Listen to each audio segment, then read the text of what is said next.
Hello, everyone. Welcome to the Week 9 preview episode here at Tradition Never Graduates. Week 8 review as well. Of course, we'll get into all the action that we just witnessed there in Week 8, covering it as we usually do with model performance. And then we'll get into the best games from Week 8, talk some of the biggest upsets, usually a small list this time of year. And we'll talk about those handful of games and then quickly scroll through the Week 8 scoreboard to try and pick up anything else that happened of interest, and finally get into our Week 9 preview as we are another week closer to the playoffs, another week into our district standings, and picture becoming clearer and clearer in many districts across the state. So, of course, we'll break that all down for you, let you know exactly how things are standing as we move into the end of October, if you can believe that, when we're playing the Week 9 games, the last slate in October before we move into November, and you know what that means. So we're going to jump right into it per usual. And as always, I am Jeremy, joined by Josh. Josh, did you talk about model performance? I think it was another really darn good week from what we were talking about offline. Yeah, man, we had a great week. We were on 90% watch again here and ended up falling a little bit short. Let's take a look at the table. All right. So as you can see, we did set another record week. We set a record for week 8 at 88.7% this week. We were sitting at like 91.3% after Friday's games, and I thought, oh, we're going to finally do it. And then had some upsets on Saturday to knock us just below the 90% level. But again, still good enough to set a record. I mean, look at these last 3 weeks, Jeremy. Week 6 through 8, 87.6, 89.7, and 88.7. It's a ridiculous run there. So I don't know. It makes me scared that there's going to be a big correction here in one of these weeks where we're just going to have a crazy week of upsets. Because, yeah, this is definitely not normal. But hey, we'll take it. Looking pretty strong. What do you think, Jeremy? Yeah, that's an awesome leveling off point in terms of just that plateau that we talk about that we typically see this time of year when the percentage settles around a pretty steady area, although you still have a little bit of up and down, but not typically a lot of variation because you'd expect the model to be pretty dialed in at this point. And we'll get into it here in the next section when we talk about the best games. But yeah, as you and I were previewing a lot of these games last week, we were noting how many of them that were like those kind of, again, 5-point or less style games. You're like, I don't know how this is going to go because, yeah, they all look like just games that were, I mean, shrug your shoulders type of coin flips. And obviously in terms of model performance, it's like, yeah, that can go, yeah, a few different ways. And normally it doesn't settle out to where it ends this well, obviously, where you're flirting with 90% again. So yeah, awesome results there. And we'll see what happens these next few weeks we have left of the regular season, of course, before we tee things up in the by-district round of the playoffs. But yeah, great stuff so far. Yes, sir. All right. With that, we'll move on to recapping our games of the week from week 8. So let's take a look at those. All right. So we were just shy of 89% overall, but on the top 20 games of the week, we went 16-4, which is really outstanding. Again, most of these are single digit type margins picked. So you can see all 4 red X's occurred in games where the spread was picked at 4 points or less. So, I mean, come on, you're expecting those to be coin flips virtually. So yeah, no surprises there. The model just really doing a fantastic job handling even the high end teams here, Jeremy. So I guess we'll just start at the top and work our way down. Man, right off the bat, Lake Travis versus Dripping Springs was our top rated game of the week. Lake Travis coming in undefeated, Dripping Springs with just the 1 loss. And Lake Travis was 76% to win that game, was an 11-point favorite, and ended up winning rather decisively 49-21. And that was at Dripping Springs. So really can't say enough about that performance and that output by Lake Travis. That speaks incredibly well for how they're playing on both sides of the ball, honestly, to put that kind of result together. Jeremy, just very, very impressive, really solidifying themselves as one of the very top teams in the state this year. And given that they are projecting to be, kind of that favorite in Division 1, how good can they get in order to possibly challenge the Region 3 winner this year, Jeremy? But yeah, the Cavs looking pretty darn great right now. Yeah, looking really good. Very impressive result there against Drip for LT, and looking like they typically do during their better seasons. I know they've had some up and down experiences lately, just trying to get things on track after injuries and things like that that have really kind of hampered their past few seasons, it seems like. So yeah, Cavs looking like they're in a really strong position going into the eventual battle there with Westlake. And I think that'll help set the table for what we can expect from them in the playoffs in terms of what their strength as a Region 4 favorite will be in the Division 1 field, as well as how they might answer that question that you just posed in terms of how they're going to match up against what Region 3 is going to put in the state semifinals potentially. Yeah, for sure. From those guys, let's move on to the second game, which was Coppell versus Louisville. And it seems like we talked several times about Coppell having, this week they're going to have a chance to prove they belong. And Jeremy, every week they pass the test with flying colors usually. This week playing against a Louisville team that was coming in, playing well. And the Cowboys really beat them pretty handily. They were going in as a 14-point favorite and ended up winning 55-28. So really flexing again on both sides of the ball. Um, pretty outstanding stuff by Coppell yet again. Yeah, Cowboys just continuing to get it done each and every week, and they beat some really good teams in the process. So I think they are extremely worthy of that top 10 ranking that they're landing at currently in our model right now. And model overperforming a win here, favored by 14 points. They were 81.3% odds going into this game against a very good Louisville team, clearly, who is rated number 31 in our rankings going into that. So, yeah, top 35 matchup here between these two, and Coppell just putting it on them and moving to 7-0 on the year and looking like a team that nobody's going to want to be dealing with come playoff time. Yeah, doing great work every week. All right, third game on the list, Jeremy, Katy versus Jordan. This was a big one. Packed house at Rhodes Stadium, sold out, Monday of the week, and atmosphere was electric. Was great to be in the stands for that. Kind of surprising in how it played out to me, at least. I didn't expect to see such a defensive battle. Of course, last year's game was 42-35. So that was an interesting change up from last time, but this is probably one of the more dominating 10-point wins you'll ever see. Jordan getting their lone score on a pick six with about 3.5, 4 minutes left in the game there to make it look, better than it was truly throughout the game. Katie's defense really showed up in this one, pretty much overwhelming anything Jordan was trying to do offensively. Andrew Marsh was a non-factor in this one.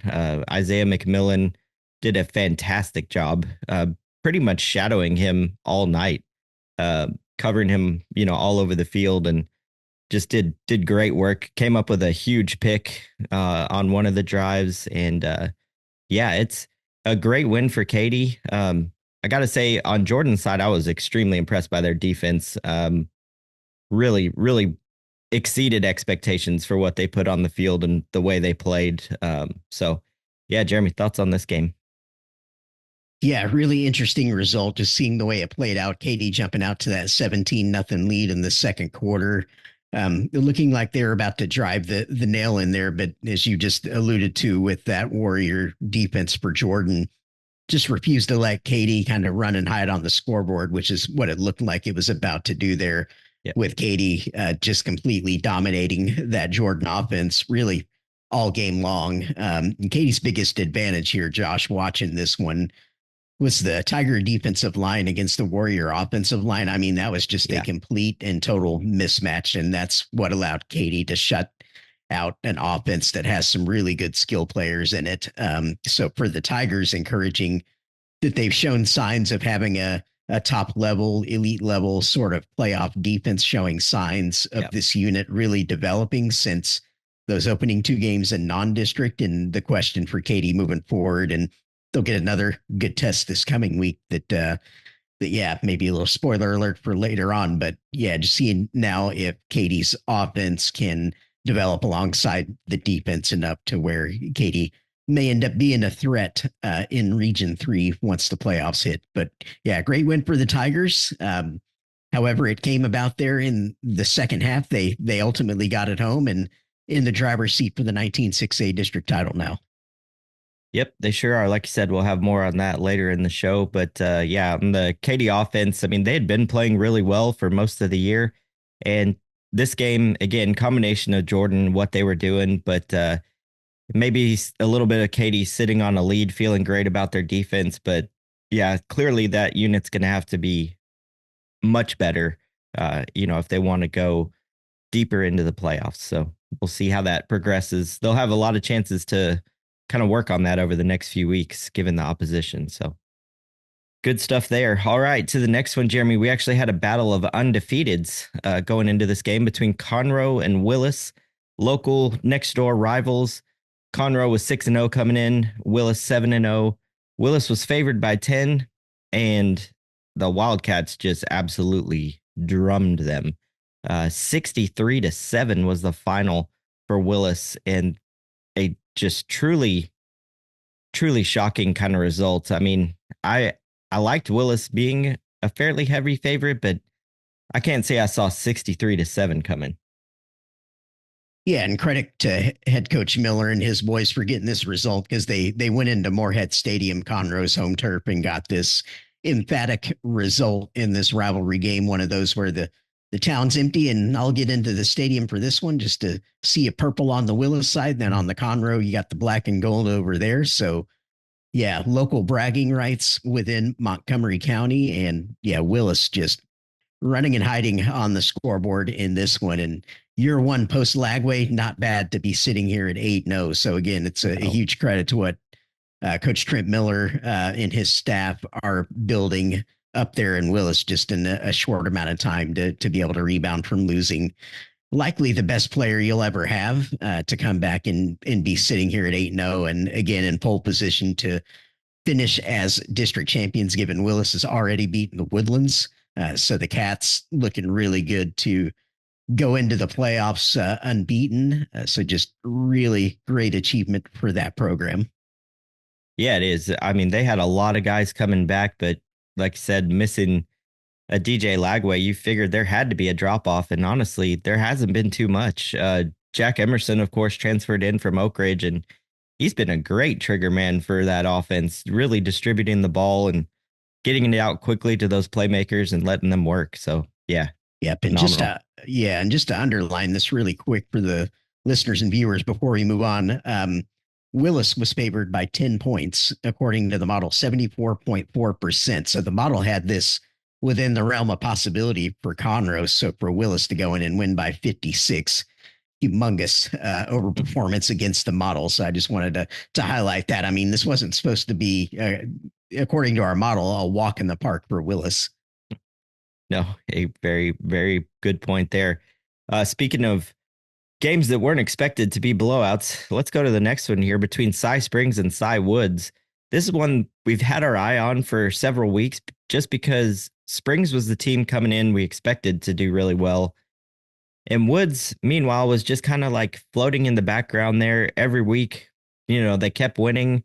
They're like, wow, well, let's see how it goes when they play Cy Springs. And well, they're not going to surprise anyone anymore, I'll say. So Cy Woods was favored ever so slightly in the model, just 51.2% to win this game. It was less than a point is what they were favored by.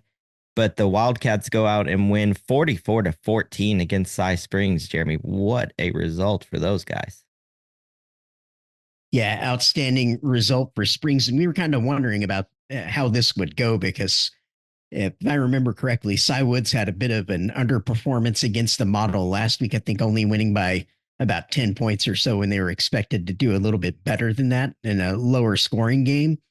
Yeah. So we weren't quite sure how this one would go, and neither was the model. Again, Cy Mm. Woods just about as slight of a favorite as you can get in our model, 51.2% odds there. And yeah, not even giving it a point spread going into this one. So for them to come out and win by 30, big statement. You wonder what may be going on at Springs potentially to have a couple of heavy losses here lately. But obviously, the train stops for no one. So Springs has got to get back to the drawing board here and see if they can secure their top three finish in district and make sure that they're generating some positive momentum as they head towards the state playoffs here in this district.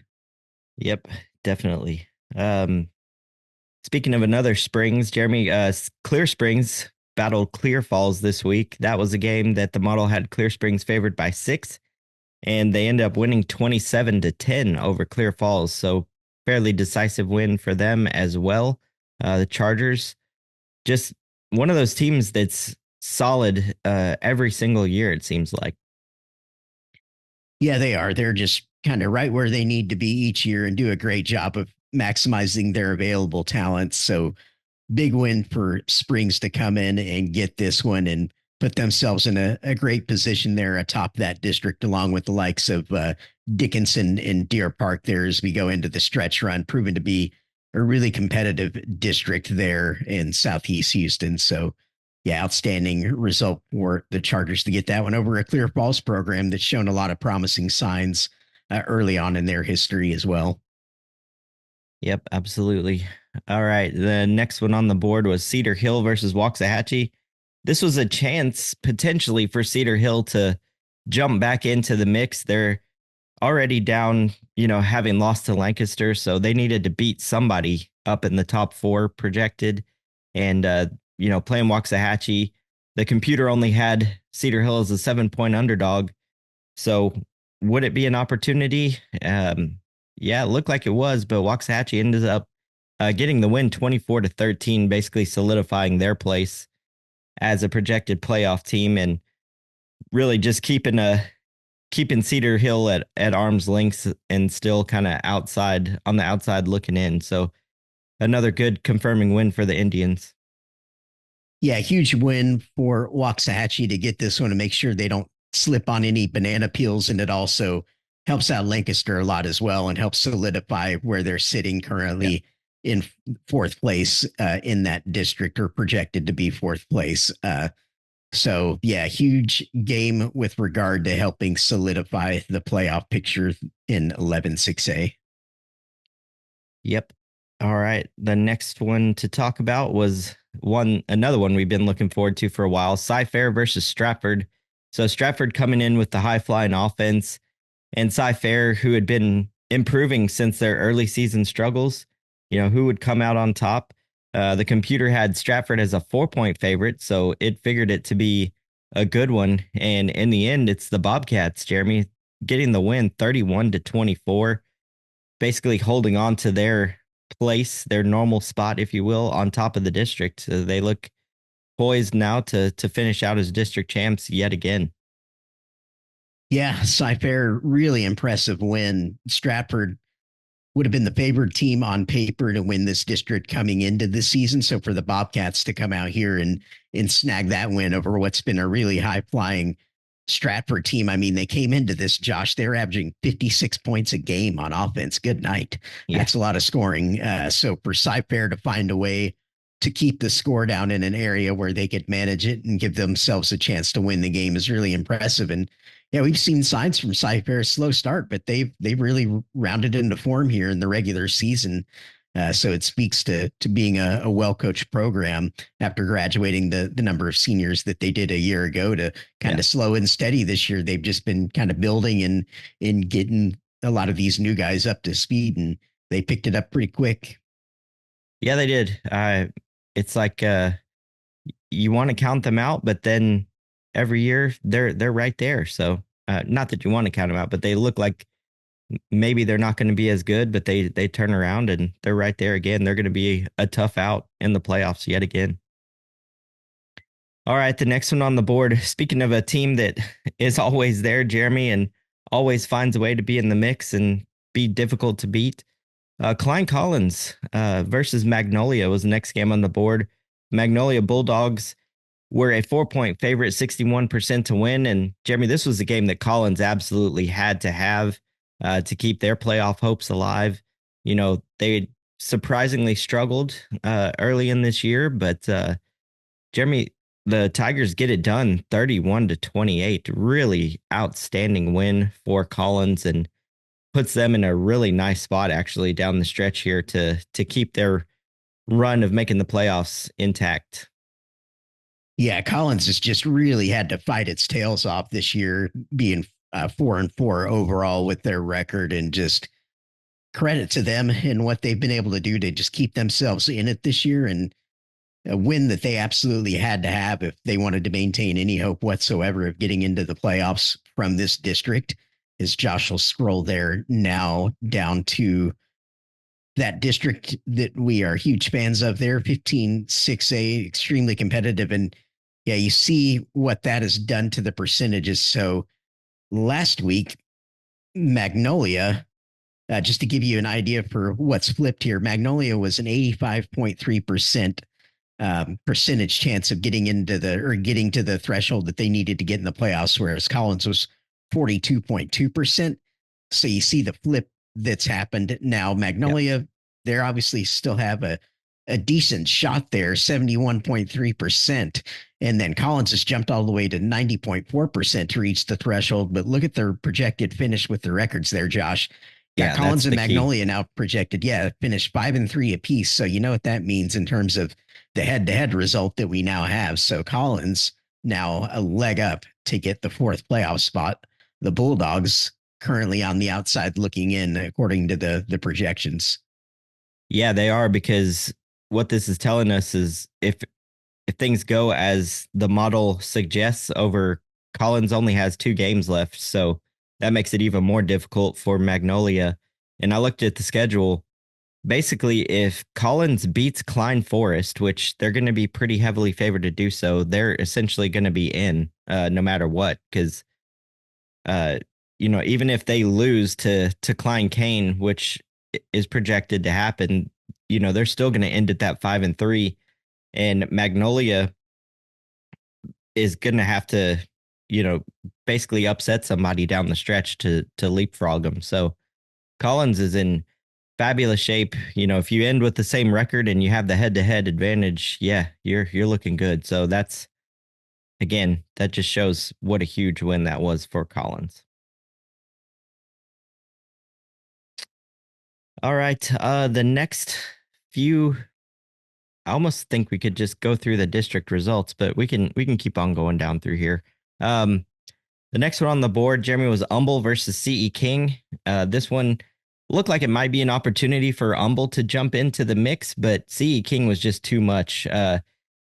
Panthers were favored by 9 going in, 71% to win, and they ended up winning 49-27. Dion Sims just kind of went nuts in this game. Humble simply had no chance to stop this man, and yeah, King pretty much ran away with this one.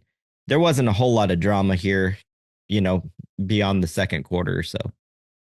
Yeah, big win for King. And we're going to talk a little bit more about this as we go on in the pod. But yeah, there's some developments here in the Beltway Bullies district there in 23-6A that we'll talk about on Yes. a following section. So yeah, bookmark that one. But yeah, big win for King, and one that they obviously needed to get. But yeah, we'll talk a little bit more about that here in the next couple of segments. Yep. And a very important game in 10-6A, Jeremy, between Rockwall and Forney. Rockwall was an 8-point favorite in this one. Forney is starting to be in danger of missing the playoffs here. Um, they needed this win to really assure that they would have a seat at the table. And in the end, though, Rockwall was too much, ended up winning this game 49-42. Forney's really going to have to ball out here down the stretch just to have a shot to get in, Jeremy. Yeah, they are. Forney is really up against it after dropping that one to Rockwall. We knew it was going to be a high scoring game. And yeah, credit to Forney. They were right in there, played to a 7 point game. Again, just right on the nose. The model had this one pegged just dead to rights. Had Rockwall favored by 8 points. They win by seven, Yep. 68.7% odds to win that one. So big result there for the Jackets to keep their head above water there and put Forney kind of up against the ropes. Yeah, sure was. The next one on the board was Prosper versus McKinney. No surprises here, really. This was one of the better looking games of the week, but kind of went as expected. Like I said, Prosper was a 15-point favorite. They end up winning by 12. They march on. We'll have more to say about Prosper here on the second half of the show, Jeremy. But them sitting at 6-1, just super, super solid. Again, the only loss so far was to Westlake in a game which they were incredibly competitive in for a long time in that one. So the Eagles, to no one's surprise, looking very, very good. Yeah, nice result to kind of keep things pointed in the right direction as we move down to the final weeks in the regular season. Made sure they didn't slip up here against a McKinney team that was obviously a game opponent and kept things within reach or within kind of arm's length on the scoreboard. And yeah, Prosper getting it done moving forward to another week. We'll talk about that a little bit later on. Yep. All right. Next one on the board was a surprising one to show up in the games of the week, Jeremy, just given this district usually has no drama whatsoever. But how about the Arlington district there, 8-6A with Arlington Bowie versus Arlington High and what had become basically a district title clash. The model had Arlington favored by one, but it was the Bowie Volunteers grabbing a 48-21 victory. Jeremy, really putting a chokehold on the district title there. What a great win for Bowie.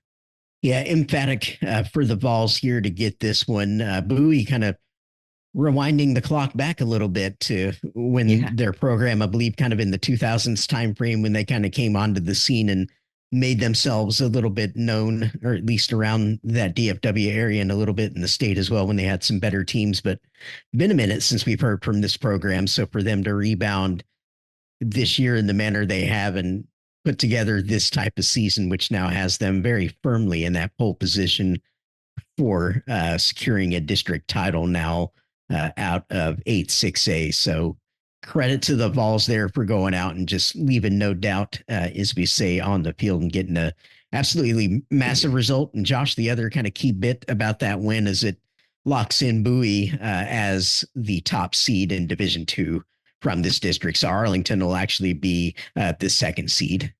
Yeah, great point there. Yep. Forget to look at that sometimes with seating, but yeah, awesome. I got Awesome you. stuff there.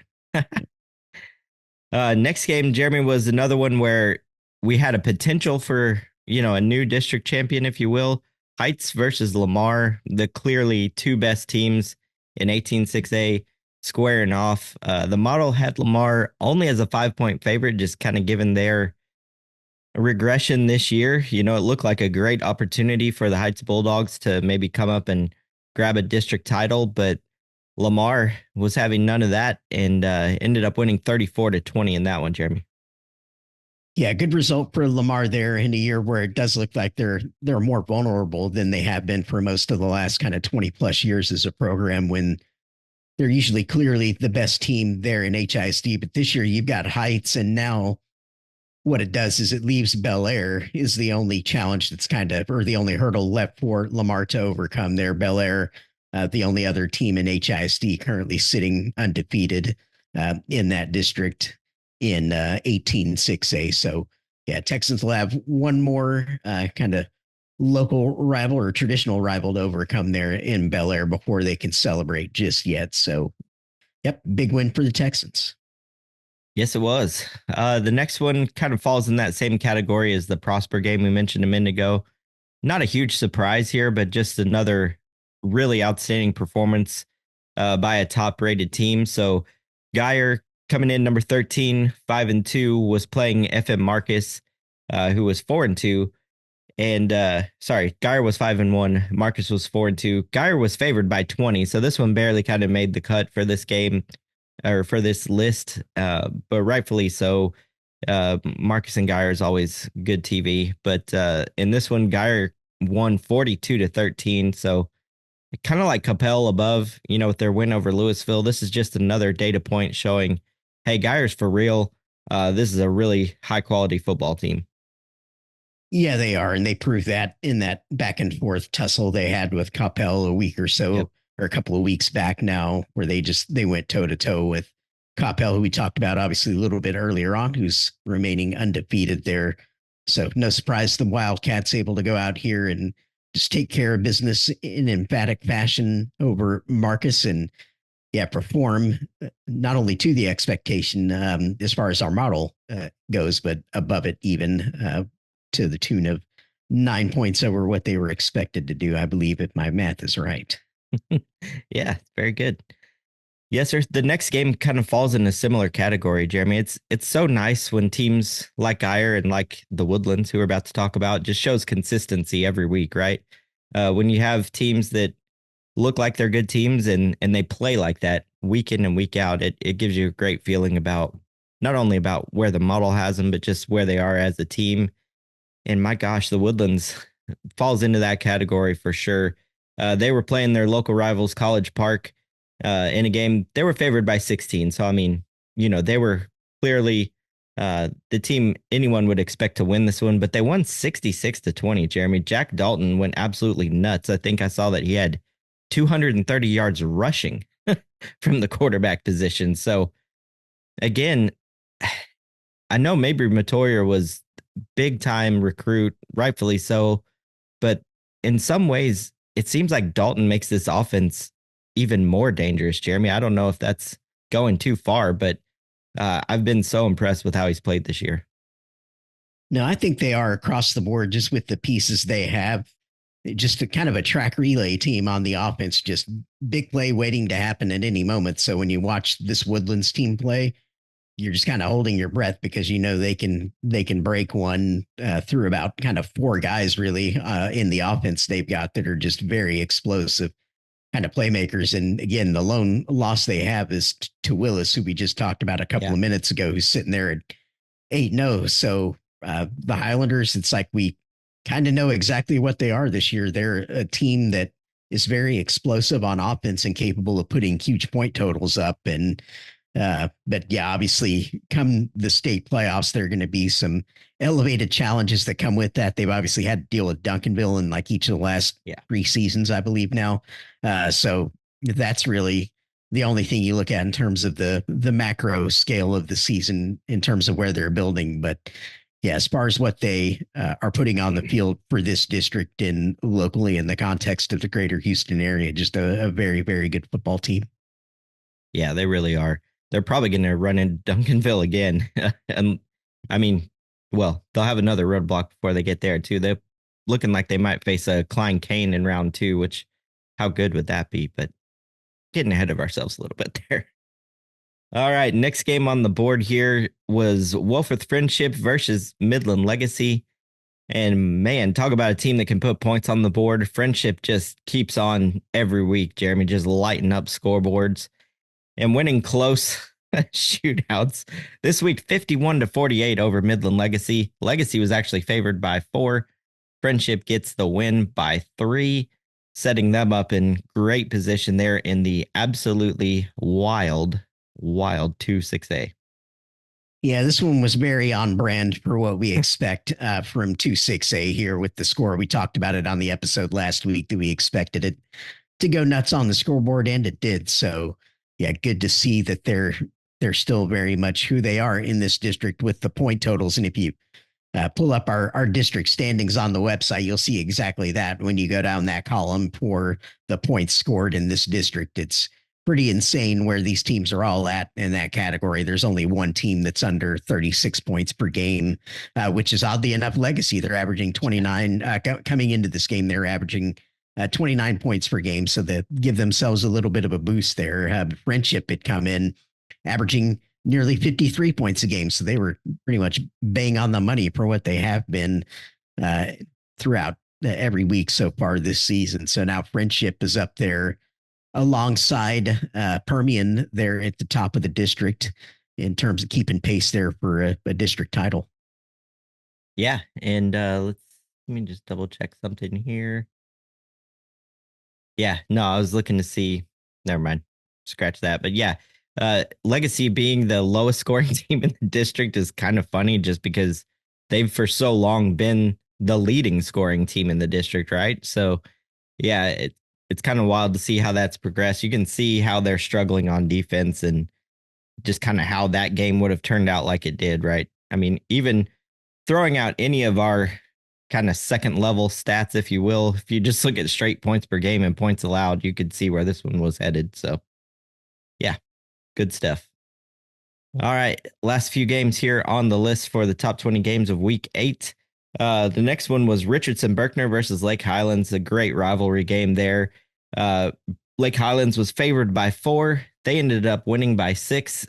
This had to be just a great game for the fans in attendance. Looked like it was a close one. I didn't get to follow it too much, but Lake Highlands expected to win, got the win. Didn't really shake up anything in the district per se, but again, just nice to see when games play out like they're expected to, just given the model and all of that. Yeah, it is. And Lake Highlands doing what they need to stay in that fight for a district title, moving to 4-0 in district there. Richardson coming into this week was the only other one that was unbeaten. So, yeah, keeping pace for the Wildcats, right where they expect to be. They're the top enrollment in the district, so obviously locked in to a Division One playoff spot. They're not locked into the top seed just yet. They'll have to beat Richardson in order to secure that outright. So still some work left to do, of course, over the last few weeks of the regular season. But one of the key results they had to get over a Berkner team that is in contention with one of the 4 playoff spots here. Yeah, really, really important win to keep pace and stay on top of the district there. All right, next one on the board was Trinity versus Keller. This one kind of same category as a couple of the others, where we had a pretty large favorite, that being Trinity in this case, 19-point favorite, 87% to win versus Keller. But Keller's a tough team. They can cause problems for folks, but Trinity took care of business, winning by 14, 45 to 31. Again, just another example of a team highly rated, maintaining that level and taking care of a good opponent, Jeremy. Yeah, good win for Trinity over a Keller team that we talked about it on a few other instances there, Josh, of a team that's needing to climb the totem pole and try and knock off somebody higher than them so they can get into the playoff discussion. But for the Indians, despite a spirited battle there against Trinity, very much long shots to get into the playoffs. From this district, very much on the outside looking in currently, would have obviously greatly helped their cause to get a big win like that. Couldn't quite get it done. But nonetheless, credit to Keller for trying to make a fight of it. Indeed. Last game on the board before we move on was New Braunfels Canyon versus San Antonio East Central. Shoot, this may have been the game of the year in 29-6A, Jeremy. It looked like for a while that East Central was ahead, perhaps comfortably, if I remember right. But Canyon in the end gets the win, 43 to 40. They were favored by 6 going in, so winning by 3. Again, just confirming their place and East Central's place too. In terms of the model, this win really doesn't hurt East Central, again, because they were projected to lose anyway, and they still do have that head-to-head advantage over Judson. So, in the end, this was a game for pride, a game for, just featuring 2 really good teams facing off against each other, Jeremy, and got a great one out of it. Yeah, we did. And with this one, Canyon keeps pace with Steel atop the 29-6A standings, just kind of keeping themselves in that discussion for a potential district title. And also Canyon potentially has Division II seeding to play for when they face off against Steel if the playoffs finish in the order that the model would currently project it, with Buda Johnson securing 4th place over the likes of Judson and Clemens. So we'll have to see how things ultimately shake out here. But when Steel and Canyon do battle, it's going to be not only for the district title, but it'll also be for playoff seeding as well. Yeah, let me take a look real quick and see who Buda Johnson's got left. So, yeah, they finished with East Central, Judson, and Steele. So, let's see. As long as they beat East Central, they'll stay at 4-2. If they were to lose, they'd drop to 3-3, and then that would bring in their game against Judson. So, yeah, uh, let's see how the next couple of weeks go for those guys. But they're in decent shape. Like I said, they play East Central and Judson coming up in weeks. In this week. So this week, Buda Johnson plays East Central, so that'll be a good one to keep an eye on.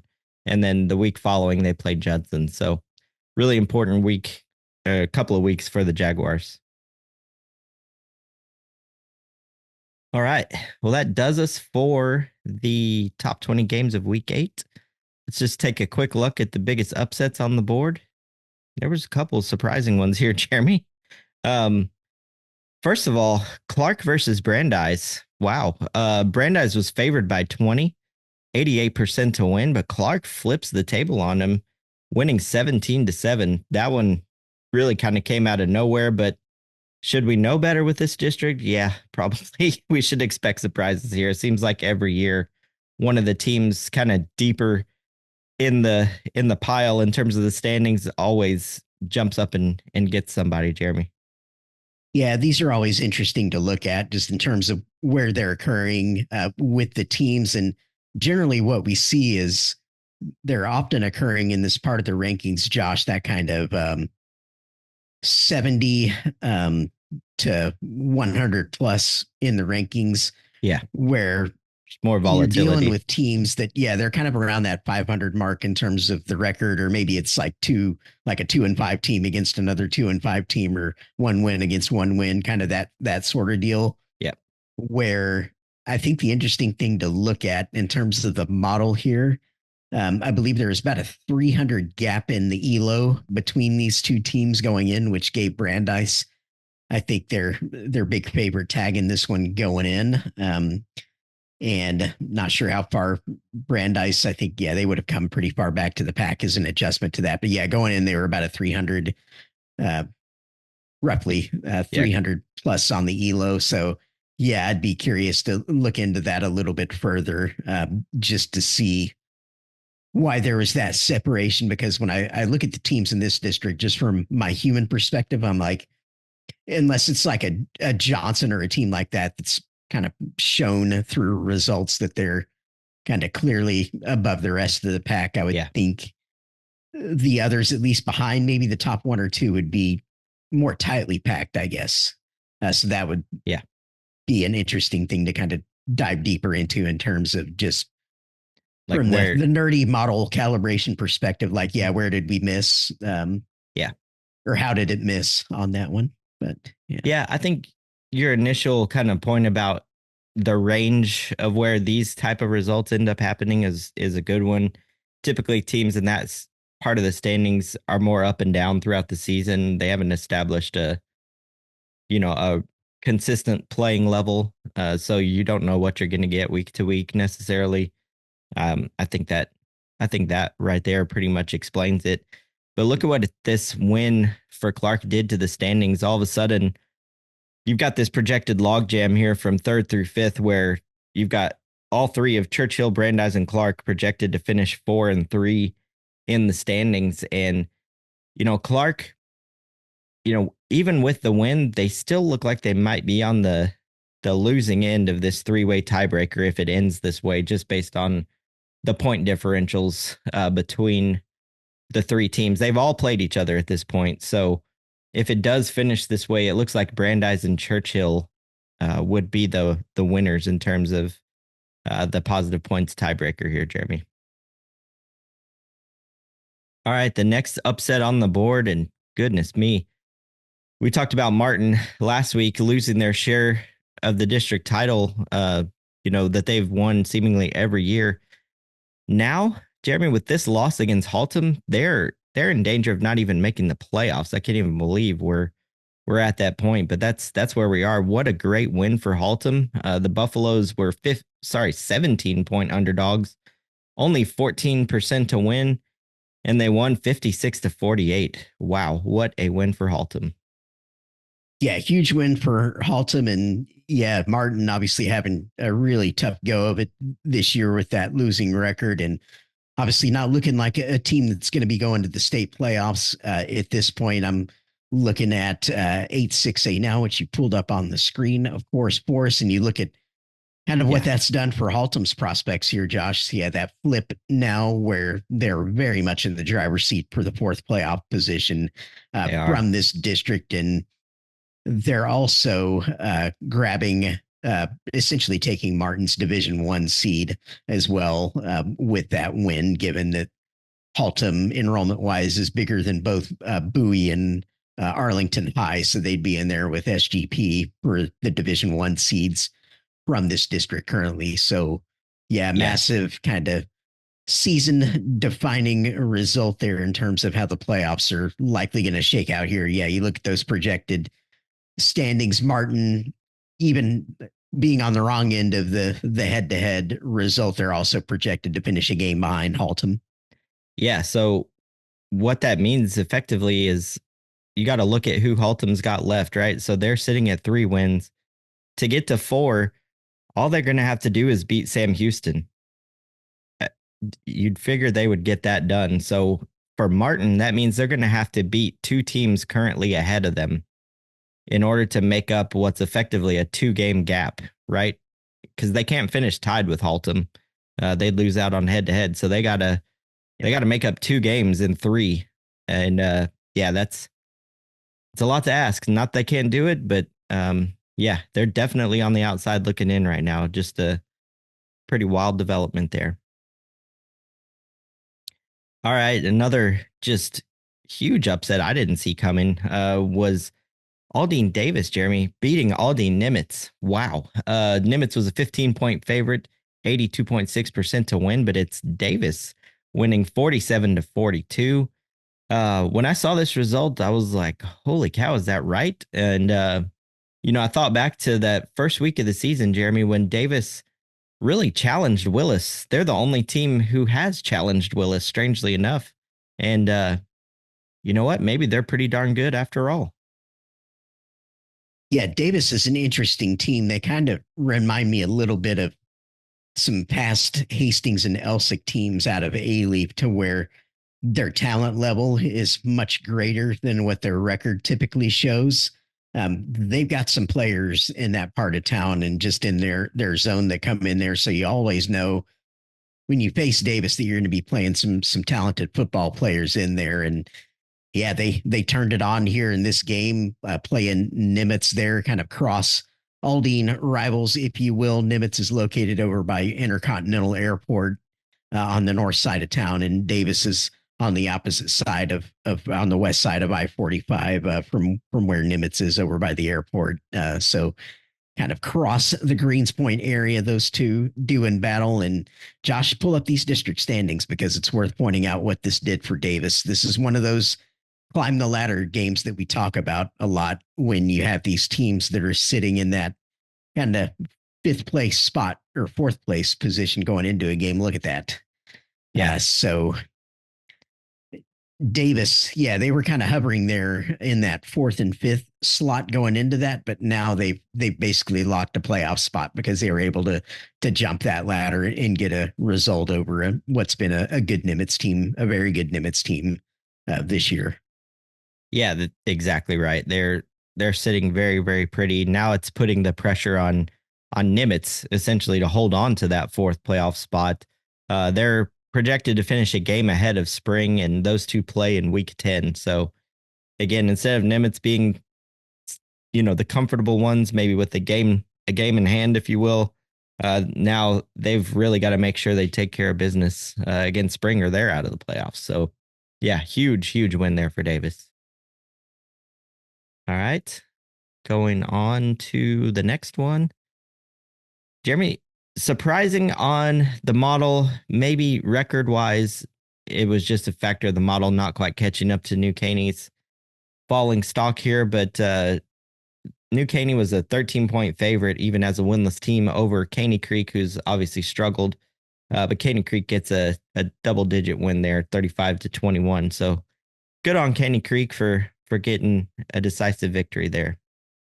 Yeah, big win for Caney Creek. And this season, I think for New Caney is just symptomatic for a lot of the growth that's happening Yeah, around them currently with the likes of Porter and probably two or three other areas nearby there where just where the Grand Parkway and 59 meet there in far northeast Houston is just exploding kind of around that area, just north of where Kingwood and Humble are, just a little bit further up 59. Again, that area is exploding, a lot of growth there. yeah, So New Caney, we saw a couple years back, they kind of hit lightning in a bottle with a really talented group of seniors. And since then, they've kind of came back to the pack last year, and they've really fallen this year. And for this New Caney program, I would anticipate that these are their last couple of seasons as a 6A school. I fully yeah, anticipate them probably. dropping back down to the 5A class in the next realignment. But yeah, just showing the pains for kind of everything that's popped up around them and cutting into their talent pool. Yep. The last upset on the board, only 5 double-digit upsets this week. Again, just a shockingly low number, but again, reflective of how the model's doing. Irving High gets a win over Irving Nimitz despite being a double-digit underdog there. So good on the Irving High Tigers for getting their first win of the season. Yeah, and in these kind of local games too, these teams are just they're fighting for whatever they can get in terms of positivity this season.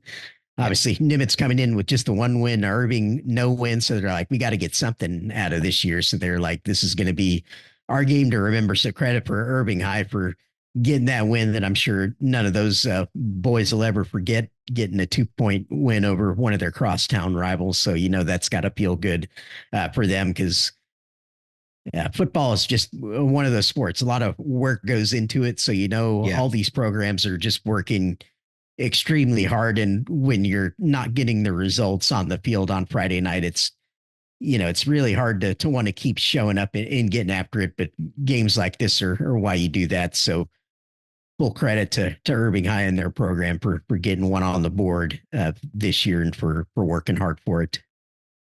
Yeah, absolutely. All right, let's take a stroll through the rest of the scoreboard to see if anything else grabs our attention there, Jeremy. Um, 1-6A right away. I see one, Coronado grabbing a win over Montwood was big. There continues to be just chaos kind of in 1-6A. Let's just take a look at that. It's one of the districts that's just going to be kind of wild to the end. Look at this third through sixth, where everybody's separated by a game essentially. Yeah, it's going to probably take all the way through week 11 to sort this completely out, but you can see how important Coronado beating Montwood was there. So good win. All right. We mentioned 2-6A and just how wild that is. The only upset this week was that Friendship Legacy game that we already talked about. This Yeah. Permian Central game, look at that. That Mm-hmm. was a Yeah. 2-point game. Central Yeah. nearly pulling off a crucial victory there. Yep, that was one of the ones that made me double take when I saw it. I'm like, ooh, yeah, that was nearly on the upset board there. Permian 12-point favorite going in, 77.2% odds. So, I mean, it was within the realm of possibility. But yeah, Permian having to work really hard to maintain their unbeaten record there and move to 8-0 on the year. Yep, and in 3-6A, Jeremy Mansfield, nearly avoided a disaster there. 24-21 over Legacy. Having just dropped their first game last week, that would have been brutal to lose 2 in a row in that fashion. Yep. All right. 4-6A pretty well went to script there. Nothing terribly shocking, I would say. 6-6A, same. All your favorites won. Um, Same deal in 6-6A. All the favorites won pretty much as expected. The close games were, or the projected close games were close, and the rest were not. 7-6A, we covered that upset there. And again, the rest kind of going to script. Although Pierce is a team every week that just putting up a ton of points. They're grading out as one of the top 25 offenses in the state, which is pretty remarkable for Pierce. Good on them.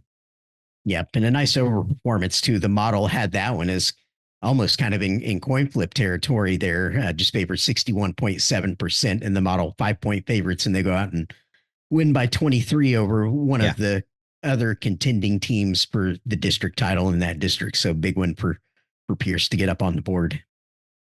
Yep, definitely. We covered the kind of big games in 8-6A with Bowie's win and Haltom's win there. So good on those guys. How about South Garland getting one over North there, Jeremy? You talk about, even these teams down at the bottom that are struggling, these wins over their local rivals mean so much. Yep. North, they had into trying to get that one to get their one win on the board. Yep, definitely. Let's see. 9-6A's. Let's take a look at that one because that's always got a lot of stuff going on. I feel like we'll preview a game there later, but let's take a look at how that one's shaking out. Yeah, so you've got three teams that are essentially in. No surprises in the names: Saxe, Wiley East, and Wiley. And then it's just a whole big old mess here in Garland. You've got four teams going for one spot It's the on the biggest board. shoulder shrug ever from the model. It's There, just like, as far man, as I that don't fourth know. place team's like, I don't know. Yeah. Yeah, you see the percentage here of 13% for Lakeview Centennial. So that's saying they have a very low chance of getting to 5 wins, which is unfortunate for them because that brings all these other teams into play as far as, securing that final spot. All right, 10-6A, again, another one that went pretty well to script. Longview rolled in their rivalry over Tyler Legacy, kind of as they have done. So no surprises there. 11-6A, again, we mentioned the Waxahachie's big win. Skyline still going to need a ton of help to change anything down the road. This district's pretty well set in terms of the playoffs. Duncanville, really impressive over Lancaster. That was one that was worth keeping an eye on just because of the quality. But yeah, Duncanville really showing now every week that they are the best team in the state. 12-6A. Temple, yet again, impressive. Colleen has been explosive offensively, and Temple, man, I went back and rewatched their game last week against Midway, and gosh, they should not have lost that game, Jeremy. Temple looked really good. Midway looked like a good football team too, but I came away being impressed by Temple, so good to see them bounce back with an emphatic win. Yeah, good result there for Shoemaker as well, Josh, on that next line. It was a coin flip game in the model. And yeah, Shoemaker getting a 14-point victory over Bryan. And yeah, well worth bringing up 12-6A here right fast. That was a huge win, Jeremy, because that puts Shoemaker in the driver's seat. So they're now projected to finish a game ahead of Bryan, plus having the head-to-head. Yeah, the Gray Wolves there looking fabulous for a spot. I think, yeah, all they have to do in order to reach that third win is beat Cove. So Cove's currently, winless in district. So you like their odds there. Yeah, and that's bumped Temple into the Division I field as well. Yeah. Yep. Exactly. Yep. Exactly. That was huge. All right.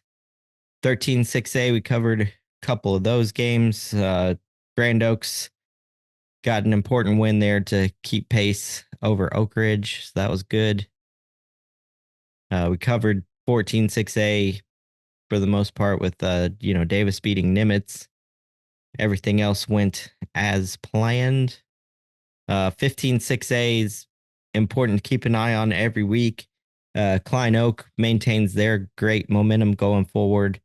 Tomball wins the patriotic game against Memorial. So no surprise that that was a little closer than the model expected. That it seems to always go that way. And then Kane playing a little bit of a closer game against Forest than they would have expected, but holding him to 3 points, only scoring 16.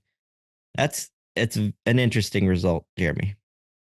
Yeah, it is. You wouldn't have expected them to struggle that much for points, but Forrest has proven on occasion the ability to hold people under what they typically average. They can play some pretty good defense there at Forrest. So, yeah, Kane getting the win they needed, but yeah, one to kind of monitor. They were favored by 32 going in and winning by 13. So, yeah, underperforming against what the model expected there. Yeah, I was pulling up my screen over here on the other side here, Jeremy. But Kane, when I published this week's adjusted scoring offenses and defenses, Kane's now the number 7 rated adjusted scoring defense in the state of Texas. How about that? Yeah, impressive. Yeah. Yeah, very impressive. We've been accustomed to seeing them there on the offensive numbers, but to see a Kane defense that good that's a little bit eyebrow raising. So bookmark that thought. 16-6A. Again, Woods over Springs was the big result. Everybody else did what they were expected to do. 17-6A, again, we got that fair Stratford result. 18-6A, no surprises. Going as planned there. 19-6A, of course, the Katie Jordan game was big. Tompkins over Cinco Ranch. What a game. Holy cow. This one was important for a lot of reasons, and Tompkins got that win. It looked like they were going to just blow Cinco Ranch out early, but the Cougars fought back, made it a game in the end. But yeah, I guess a minute on this game is worth it, just given what was in the mix there, huh, Jeremy? Yep. Yeah. Huge result there. And just going back and forth the whole time. Impressive watching those two teams battle and duke it out. And yeah, giving Katie very strong Division I odds. Yeah.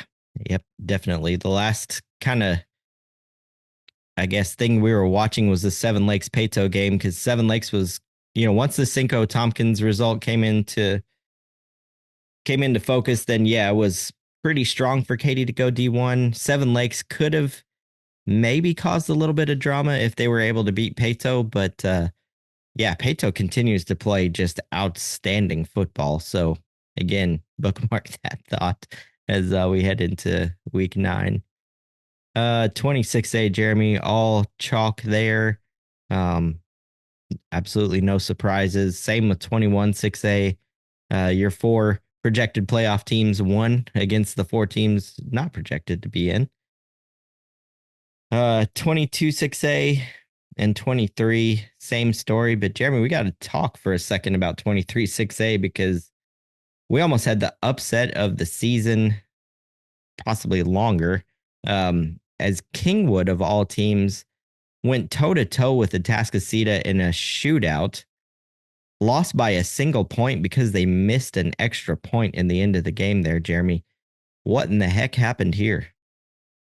Yeah, this one was just a very entertaining football game. We've been blessed with, gosh, I mean, more than a handful of just some instant classic games this regular season. And yeah, I've been lucky enough to be able to watch a few of those live or watch them back just on Texan Live just to see what in the world happened. But I was watching that one live, and that end was just unbelievable. Yeah, Atascocita going down one end and scoring, and then Kingwood immediately coming right back at them and scoring. And just trading blow for blow down the stretch. And like you said, Kingwood had scored there to tie it up yet again. And it ended up doiking off of the right post there on the extra point. And I think it was partially blocked too, which is why it hit the right post and bounced off. So incredible scenes there at the end of that one. And yeah, I was really impressed with Kingwood, especially defensively, they're actually doing a great job against Carde Mack. It wasn't Mack that was, Mack was making a few plays as he always does, but they actually did a great job of kind of hemming him in, and they forced Mack to really get to some of his other playmakers like Torrey Blaylock and Pate there on the outside. And Kingwood had actually taken the lead. I think it was at the 35 to 28 juncture. And then Pate for Atascocita ran the kickoff back for a touchdown right after that to tie it back up at 35. And then Atascocita went up 42-35. And then Kingwood drove back down to narrow it to 42-41 and dang near sent that one to overtime because that was very late on in that game. So just incredible game. But what it told me is that Kingwood's legit, Josh, and they're going to be a mammoth factor in that race for the fourth playoff spot, which, yeah, spoiler alert, coming up here in a minute. But yeah, there's going to be a massive game taking place in 23-6A that's going to settle that. Yes, there is. But Kingwood's legit. Yeah, no doubt. What a game by them. So more on both of those teams coming up soon. Just below them, Jeremy, we have a couple teams dropping 80s on the board. Summer Creek and Dickinson. Chill, y'all. 81-6 for Summer Creek over Goose Creek Memorial. Dickinson 84-28 over Brazos Wood. I mean, okay, guys. Yeah, a couple of just super athletic teams that we know very well, of course, just going off with the playmakers we know they have against teams that are over on the season, just having a tough go of it and playing obviously teams like Summer Creek and Dickinson that we know very well are dialed in and going to be big factors in the playoffs. Yeah, I mean, those are two squads that can overwhelm playoff teams, right? So playing against struggling programs like these two are, both winless, this is what can happen, unfortunately. The rest of 24-6A, 2 script, I would say. No surprises. The same in 25-6A. All the favorites won, which I don't believe you. That's noteworthy in itself. Hutto, with their win over Stony Point, is honestly putting themselves in a pretty good position. Let's take a look at 25-6A. I mean, it's messy as it always is, but within the mess, because of some of the positive points type stuff that Hutto's gotten between these three teams. So right now you're looking at a projected tie for fourth at 4-4 between McNeil, Cedar Ridge, and Hutto. And even though Hutto's sixth here, just by virtue of having a lower percentage odds of getting to 5 wins, that honestly doesn't matter as much at this point because nobody is projected to get there, right? So it comes down to kind of the tiebreakers there, and I took a peek at that, and let me get to it. Yeah, so Hutto, did I get that right? Gosh, now I'm questioning myself. Regardless, I'll go back and double check it. But like I said, Hutto was looking pretty good. There's still a lot to be played for here, right? We've still got 2 games for Cedar Ridge left, 3 for McNeil and Hutto. So a lot to be determined. A lot of games that are going to be close as far as the model projections. But below them, it looks like Stony Point, Manor, and Westwood have essentially played themselves out of contention. So you're really just looking at these 3 and behind Vandegrift, Round Rock, and Vista Ridge. So yeah, as always, fun stuff in 25-6A. All right, 26-6A is another one where went as expected, setting up just a wonderful week 9. You can probably guess what game's coming up. 27-6A, we talked about kind of the madness there and showed you what that district is looking like. 28-6A, Sotomayor gets a win over Taft, which is huge for them. That pretty much sets them up. It may have well clinched them a playoff spot. Let's take a peek here. Big win. So a young program doing big things. Yeah, they've already reached 5 wins, which is usually a gimme. And given where these other teams are projected to finish, it's all but done. I mean, they got to finish it out. But yeah, good on Sotomayor there. Taft is still sitting pretty as well, just given the work they've done this year. So, uh, very cool result. 29 6A we covered pretty well in depth earlier. 36A, yeah, the upset there was Alexander over Eagle Pass. Jeremy, can't say I saw that coming. Eagle Pass has been kind of underperforming this year. Yeah, a little bit. A couple of 500 ball clubs there doing battle, and yeah, very competitive game. Clearly, with the score, as Josh pulls up the standings, and you see what that's done. Yeah, really muddy picture now shaping up. Yeah, in those spots where Yep. we have a projected three-way tie there in the model. Yep, another one of those. You've got United South versus Eagle Pass in week 10. That's going to be pretty much the sorter, if you will, the game that should at least kind of clear this picture up for us. All right, in 31, 6A, all the favorites won.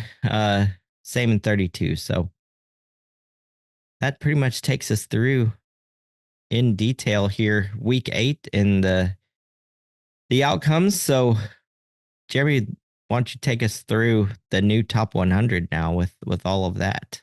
Yeah, we'll quickly jog through this so we can get into the week 9 preview here. Yeah, obviously, as we kind of tend to talk about each week, top 10, not a ton of changes, but there was a few moves and shakes with DeSoto swapping places with Southlake. So the Dragons moving up into the top 5 to 5th place in light of a big win over Justin Northwest, knocking Northwest from the ranks of the unbeaten in the process. So the Dragons continue in their march towards a district title and an undefeated record going into the playoffs there, potentially if they finish things out the way they should. And getting down to around that 8 spot, you see Coppell and Katie switching spots there. Coppell moving up to 8th with that model overperforming win that they achieved over Louisville, or Katie drops with Jordan being slightly closer. But yeah, Coppell and Katie separated by just a single ELO point there in those 8 and 9 spots. So yeah, really remarkable to see that. You don't see that too often with teams in the top 10 that they're that close.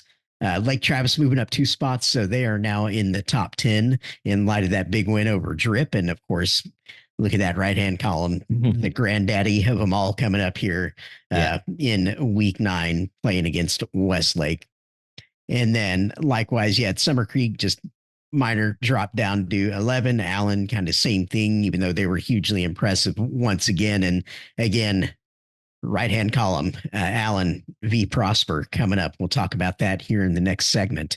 And then Geyer Ridge Point, no changes there. Willis moving up 4 spots to number 15 in light of that really impressive win against the local rivals that we talked about. Steele dropping just a spot, and then you get down around the 18th spot, and you have a little bit more moves and shakes there with Hightower dropping a couple of spots, Prosper coming up 4.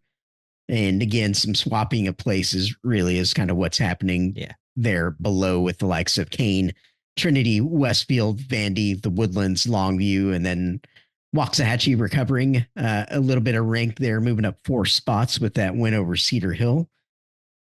And Shadow Creek had a bye week, so not much going on there, but they'll have a big one here coming up with the local rival against Pearland in week 9. Yep, Clear Springs moving up 4 spots.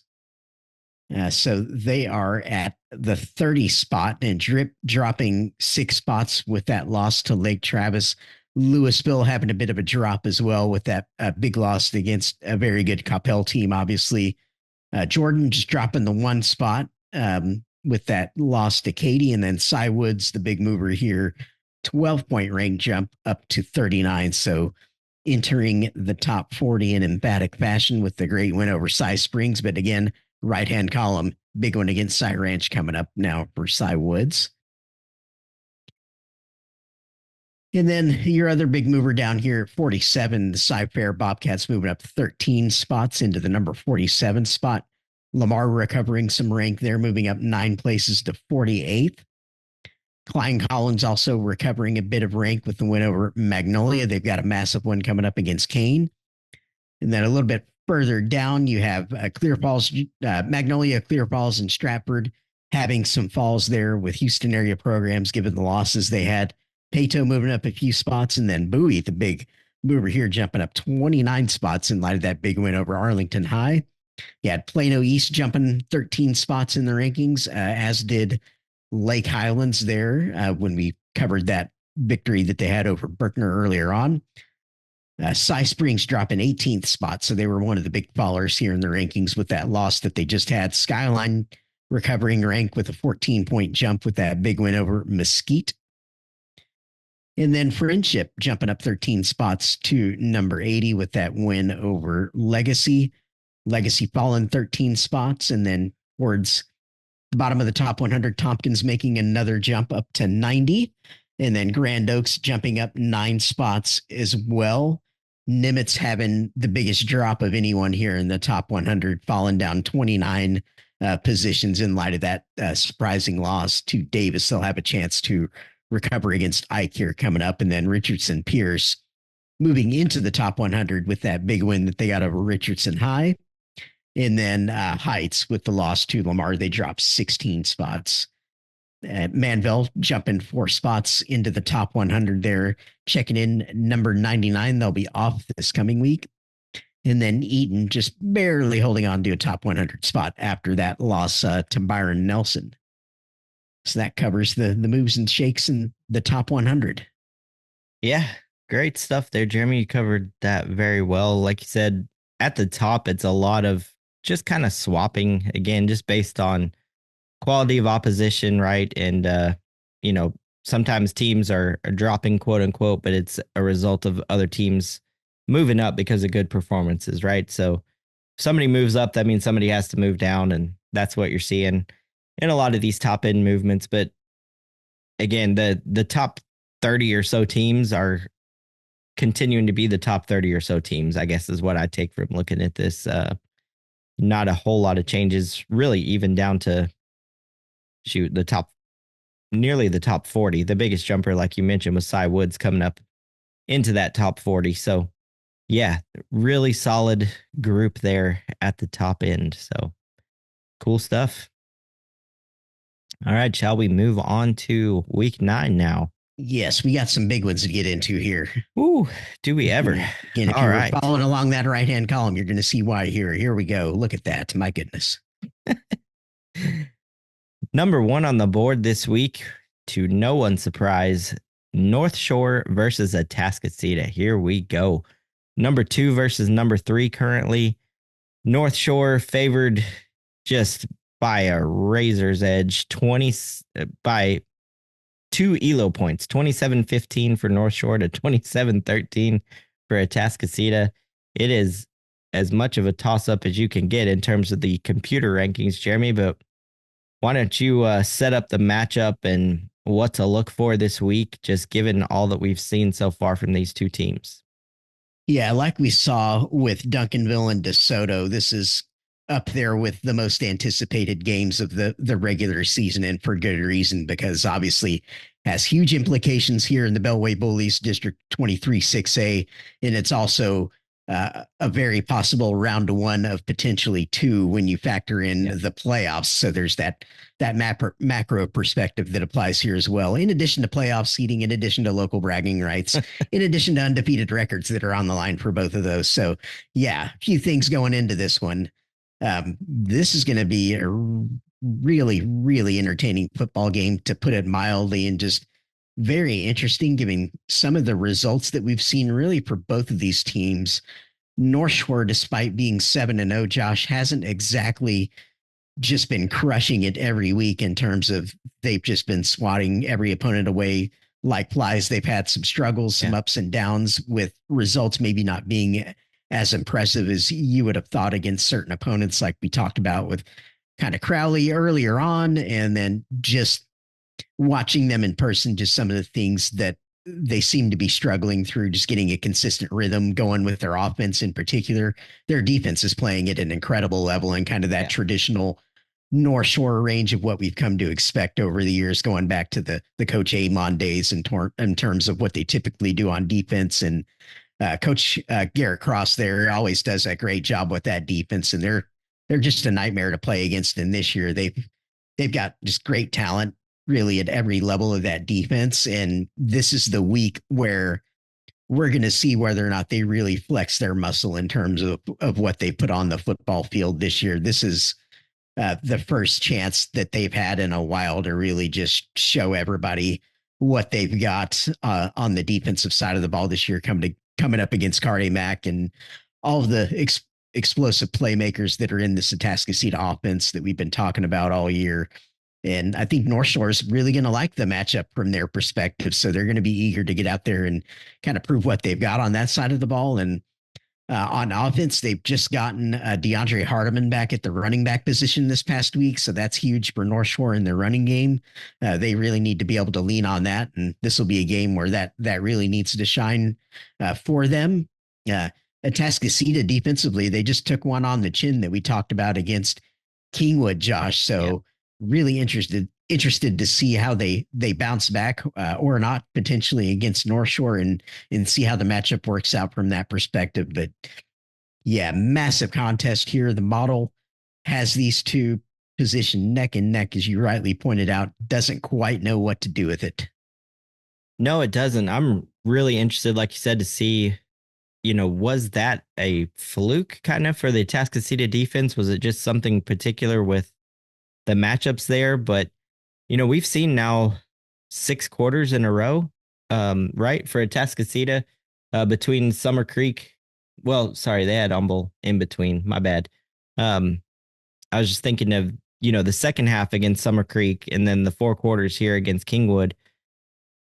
They've really had trouble stopping people over that span. And I don't know what it is that's causing that, because they look like an elite defensive unit early on.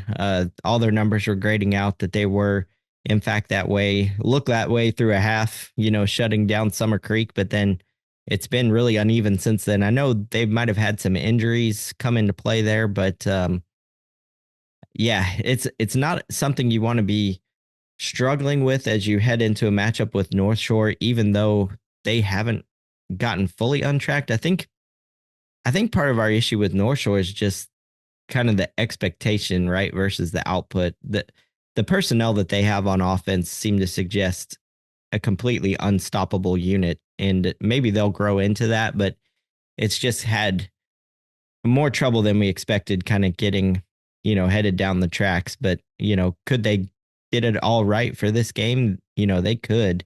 I think I would lean towards North Shore here, just given exactly what we just talked about, right? Their offense has a lot more room to grow, and there's been kind of that scary side from Atascocita lately.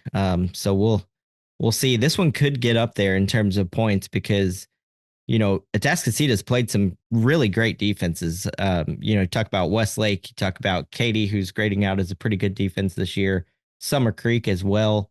CE King's not quite at their normal level, but still, I guess out of all those games, the lowest point total anyone's held them to is 39. So, North Shore is clearly better than all those defenses, but are they going to hold them by 10 points or more? I mean, seems like a game that's going to be played in the 30s at least.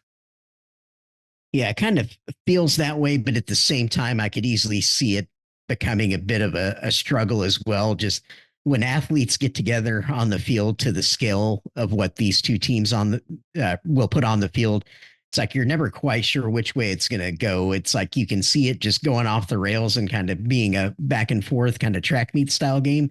Then you could also see it just being a very hard hitting, just slobber knocking style game if both units are just so familiar with one another that they're able to lock in and really perform well in the matchups across the field. So going to be very interesting. Sure. I'd be inclined to slightly lean North Shore as well, just because I think they're one of the best defenses in the state of Texas, if not the best this year. And what I'll be interested in is if they can play that way for 4 quarters. Obviously, when Atascocita ran up against Summer Creek, Summer Creek just got absolutely blitzed by the Atascocita offense in that first half and then completely turned it around in the second half. But obviously, they didn't play it well for an entire 4 quarters. So that's what I'm curious to see is if North Shore is going to be the first team this year that is able to kind of keep the lid on this Atascocita offense for a full 4 quarters, recognizing that they are still going to make plays. But if anybody's going to keep Atascocita under 30 this year, it's going to be North Shore. Agreed. And like you said, this could be the first of two matchups and seeding implications, everything. This one is in Humble, so, and I believe I saw that it was already sold out. No surprise there. Love seeing the attendance coming back at a lot of these games, Jeremy. It seemed like for a few years, even for the biggest games, attendance was down, since pre-COVID, but we're seeing a lot more sellout environments these days, which is awesome. Well, speaking of one that should also be a sellout environment, you've got Austin Westlake versus Lake Travis, number 7 versus number 10. Westlake favored by 6 in the computer, but Lake Travis is trending in a big way. You got the quarterback battle, Reese Wise versus Chasten Ditta. These guys, I want to say when they played last year, this may have been the first game those two started. This year, though, they've got a whole, season and a half since then of being the man. So both offenses looking really good, way ahead of where they were at this time last year coming in.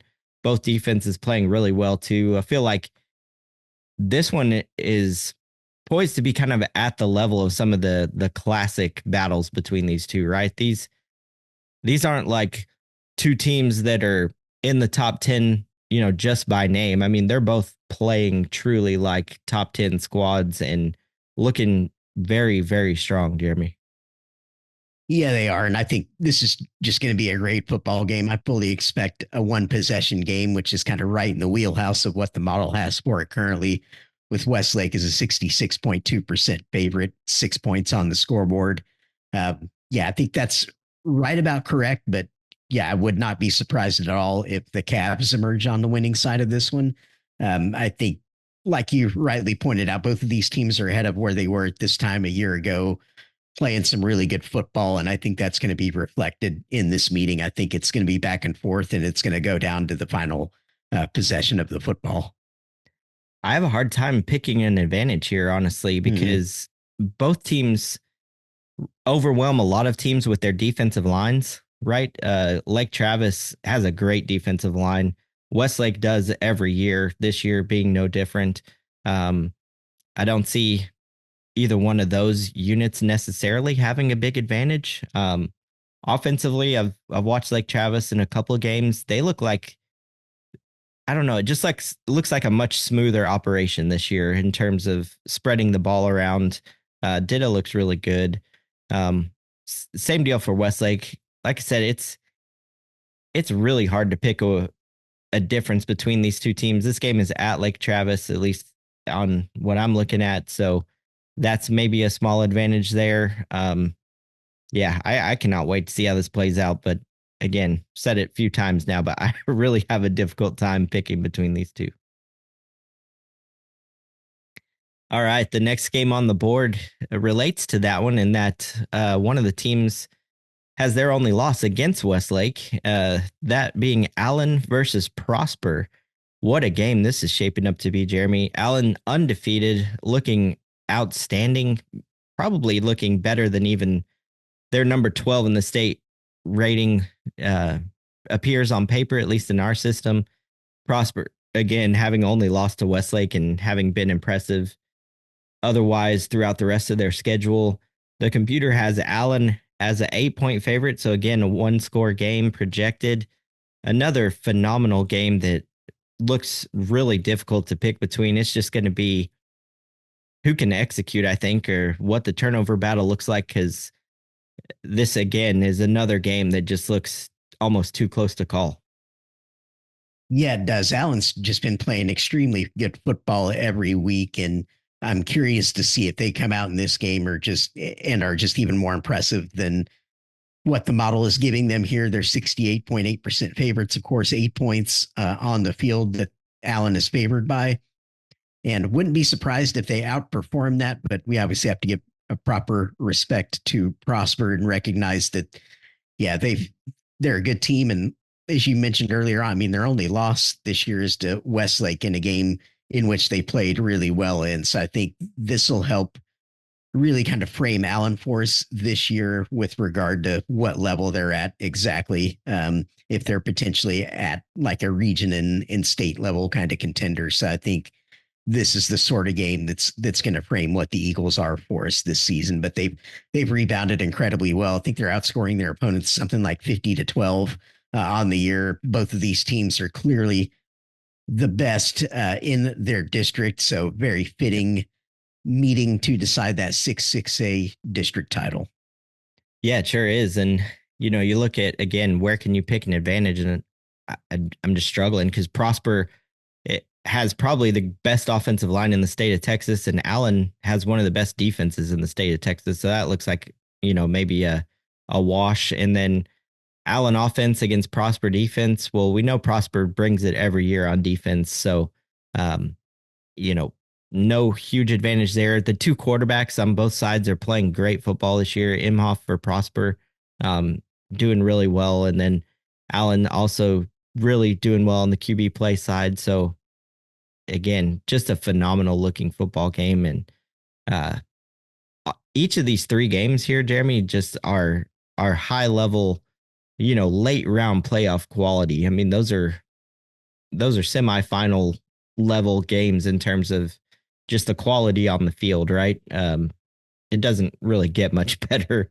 than those three games right there. No, it doesn't. Going to be just outstanding football games. Yeah. All right. The next one on the board is, I mean, it's not far behind that group, but you've got number 27 Shadow Creek versus number 33 Pearland district title battle as well. Shadow Creek 6-1, bouncing back extremely well from that opening loss to Summer Creek. Pearland also at 7-1, playing great football. The computer has Shadow Creek favored by 3 here, Jeremy, but I did see this weekend on Twitter that it looks like Shadow Creek unfortunately has lost JoJo Stewart for the rest of the season with a broken leg. Wouldn't normally mention it, except that it was publicly posted by JoJo himself on Twitter and acknowledged by his former coach Harmon at Hightower. So you really, really hate to see that for the kid. It's a tough blow for Shadow Creek as well, heading into the stretch run and playoffs. They were really rolling, but it is Shadow Creek. I imagine they'll be just fine. Yeah, they'll obviously need to get whoever's next in line up to speed here quickly for what's obviously a super important game against the Oilers, who've also been quietly playing really well consistently here of late and overperforming model expectations. Shadow Creek had that blip at the very start of the season, but since then it's like they've been, like you mentioned, just really rolling and playing good football and just performing and even outperforming many times the model expectation as well. So really tough blow for the Sharks to lose somebody of his quality. And we all know what a great player Stewart is. But like you said, if there's a program that can kind of plug in somebody else and keep things on the track here, they're going to be one of those that can do it. So we'll see what they line up with here against a Pearland team that's playing some great football as we go into the stretch run of the regular season.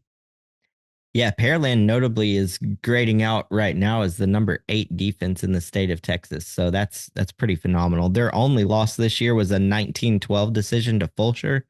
And again, that defensive rating really kind of bears out seeing that, right? Nobody's held Fulshear to 19 points or even close to it. So clearly the Oiler defense is for real. Shadow Creek's loaded with prospects on defense. So yeah, it's going to be a struggle for either offense here to put some distance on this game. Jeremy, next one on the board. This game every single year seems like it's a great one, but Clear Springs versus Dickinson. Awesome. Awesome game there in 24-6A. The model has Clear Springs actually as a 3-point favorite. A little bit surprised by that, but They are 6-1 versus Dickinson's 5-2, but essentially inseparable. It's only a 58%, odds toward Clear Springs, so a little better than a coin flip here. Honestly, no surprise. I honestly feel like we've said the same thing about this game for 3 years running.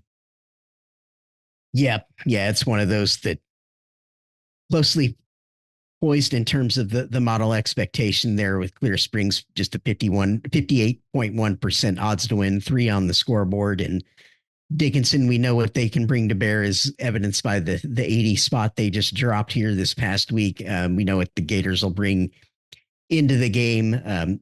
Yeah, very interesting in terms of how this game is poised going into it. And I'm curious to see what kind of level Clear Springs has, because I don't know that I've got a great handle on that football team yet. Dickinson, I've obviously seen, and I kind of know a little bit what they've got under the hood, so to speak. So, yeah, I'm very curious to see if this is one that the models got dialed in right, or if we see a potential red X on this one where Dickinson might flip it. Yeah, I think they've got the potential, because what I keep seeing week to week are the teams that are the elite offensive units can overcome an elite defense, right? The teams that can consistently overperform, in terms of putting points on the board, seem like they have a better chance, right? And Dickinson is currently grading out as one of the top 20 offensive units in the state. So they've clearly got, that firepower in them. They're decent on defense. They're not elite, but sometimes you just have to be a little bit better than average when you got an offense like that. All right, next one on the board is an interesting matchup between Justin Northwest, who just suffered their first defeat, against Byron Nelson. This one looks pretty darn even. The computer has Byron Nelson as just a 6-point favorite in this one, Jeremy. It should be a good game. We'll find out again if that result, that heavy loss Justin Northwest took against Carroll, was proving that maybe they were a little bit overrated coming into that game. But Byron Nelson will definitely be a good litmus test for where Northwest is at. Yeah, it will be. And one of those where Byron Nelson, they're not playing to the level that they have the past couple of years. Still very good, obviously, as a team that's in the number 28 spot in our top 100, 5-2 overall. So they're not having a terrible year by any means, but in terms of their performance and just kind of where they're registering on the model, nowhere near what they were the past couple of years. So and this one's kind of poised right in that area where there could be a reasonable expectation that Northwest can flip that. But as we mentioned, just took a heavy loss that dented what was previously an undefeated season. So they'll have a chance to bounce back here. Nelson, I think, is rightly favored, but yeah, curious to see if Nelson has another kind of nail biter type of a game that's maybe 1 or 2 possessions at most, which is kind of where I would place this one, honestly, because I haven't seen Byron Nelson really hit that sort of dominant level that we've seen the past couple of years, where we can expect them to really just go and blow this one out of the water. I mean, they might do it, but I think the models got this one right in the wheelhouse. Yeah, I agree with all of that, Jeremy. A game that's probably in a similar boat is this Louisville versus Hebron game. 2 4-3 teams going at it. 2 teams that are well positioned for the playoffs. Rivals, solid football teams. Louisville projected to come out on top by 6 in this one. Hard to argue that given where they've been, but this one could go either way as well. Every game we've talked about so far is within a touchdown. So this is yet another one in a great week of games. Yeah, it is. Local rivals here in this one. Farmers have a chance to bounce back after the loss they took here recently as we scroll into the district standings. Yeah. For this great district here in 5-6A, and you see how poised this one is right now with that race for those final playoff positions. The model projecting Louisville to be in a stronger spot than is Hebron currently. Even with Hebron kind of being on the borderline there, they're still projected to finish a game ahead of Marcus in the standings, and they've got the head-to-head win there, which is why Marcus, even though the model anticipates them reaching a 3-win threshold, they've got a really small percentage there in terms of Yeah. their odds for getting in. They're not in a great spot, and the model even gives Flower Mound a higher percentage to kind of reaching the threshold, even though I think they're only expected to get to 2 wins overall in the district. So Hebron in a strong position, but obviously if they can come out here and get a big win over Louisville, they'll just solidify their spot and punch their ticket right away. But either way, even if they come out on the short end, they're still in great shape. Yep. This one just essentially is a really good game between two top 50 teams, good playoff quality game here late in the season. Next one on the board, Magnolia versus Tomball. Tomball's only a 7-point favorite. So this one's super interesting because we talked about earlier how that loss of Magnolia to Collins put them in a bad spot. But considering they're only a 7-point underdog against the current number one in the district, they are by no means out of it, Jeremy. And the model's putting this game well within reach of an upset and yet again turning the tables in 15-6A.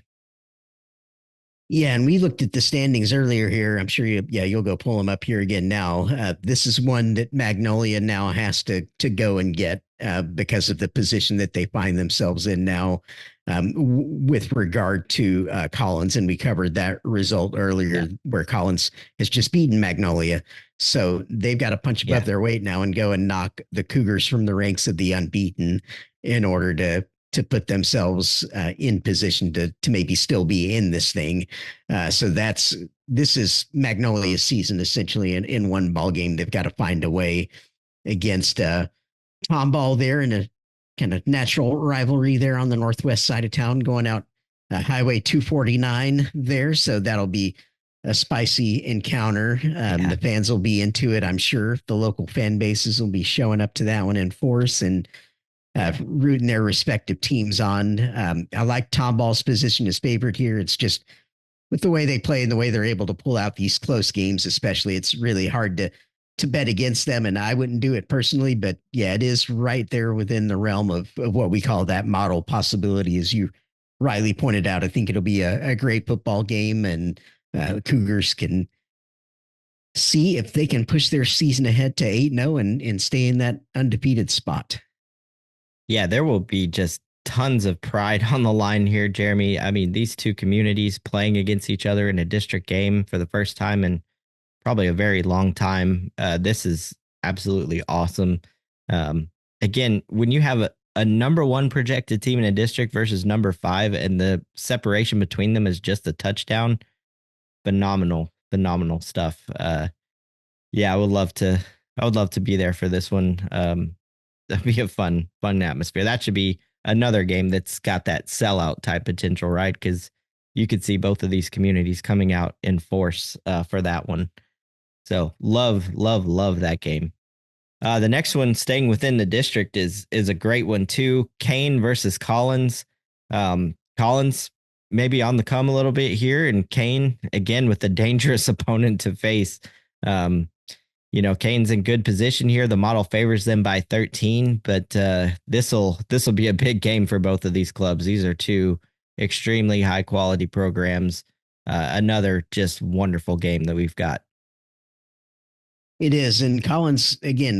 They fought like heck for everything they've gotten this year with that 4-4 record, and struggling a bit more than I think any of us saw them doing going into this season, but kept themselves in it. They're fighting a way to secure a playoff spot, and Kane did have a closer game than expected against Forest, so I'm curious to see now how they come out here against the Collins team that's gotten a little bit of wind in their sails now. If Kane can play to the expectation or above and solidify their presence atop the district, or if we'll see, kind of a further shake up there at the top in this district. So it'd be a really interesting result to see, just given some of the other games and how things have played out here in this district so far. Yeah, exactly. Collins is projected to lose this game and still projected in the playoffs, so they don't necessarily have to win. But if they were to pull it out, they go from it's done. They pretty much are set at that point. So good stuff. Jeremy, you caught on to this one earlier, but Cy Woods versus Ranch. always a good game. Woods is projected to win by 9 to maintain their undefeated record here. Ranch's been down, clearly from their normal levels. So could the model maybe be underselling Woods here? I kind of feel like possibly, but at the same time, would I be shocked by Ranch winning? No, I would not. Yeah, you wouldn't be here in this one. And Woods, they really flexed their muscle this past week with that big win over Springs. And yeah, curious to see if they can put together that consistency here headed towards the playoffs and solidify themselves as kind of the class of really this district potentially this year and this part of town, maybe even. So we'll see if they do that currently.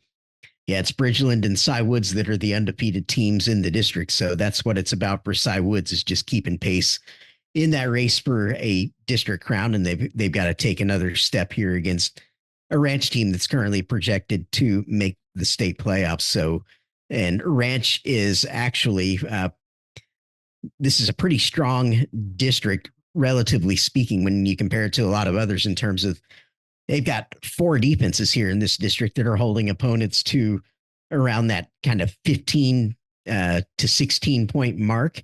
And Cy Woods is actually the highest number among the projected top 4 teams here with 16.8 points per game allowed, but they score 44 and a half compared to 29.7 for Cy Ranch. So yeah, Cy Woods appears to have a really dynamic threat there that you've referenced on previous pods, Josh, at the QB position there. And that's a great luxury to be able to ride during the season, especially this day and age, considering how the game is played now. If you've got that difference maker at the quarterback position, it's just a very difficult trump card for people to overcome.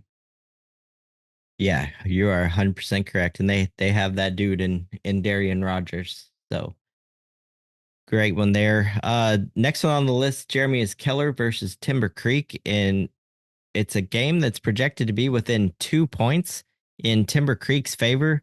Number 86 Keller versus 76 Timber Creek. I'll pull up the standings here, but this is kind of a stay alive sort of game as I see it. You don't want to lose this one, then your chances basically go to nil, right? There, I was already on it.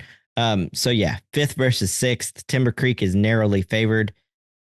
This is kind of their chance to keep any sliver of hope alive.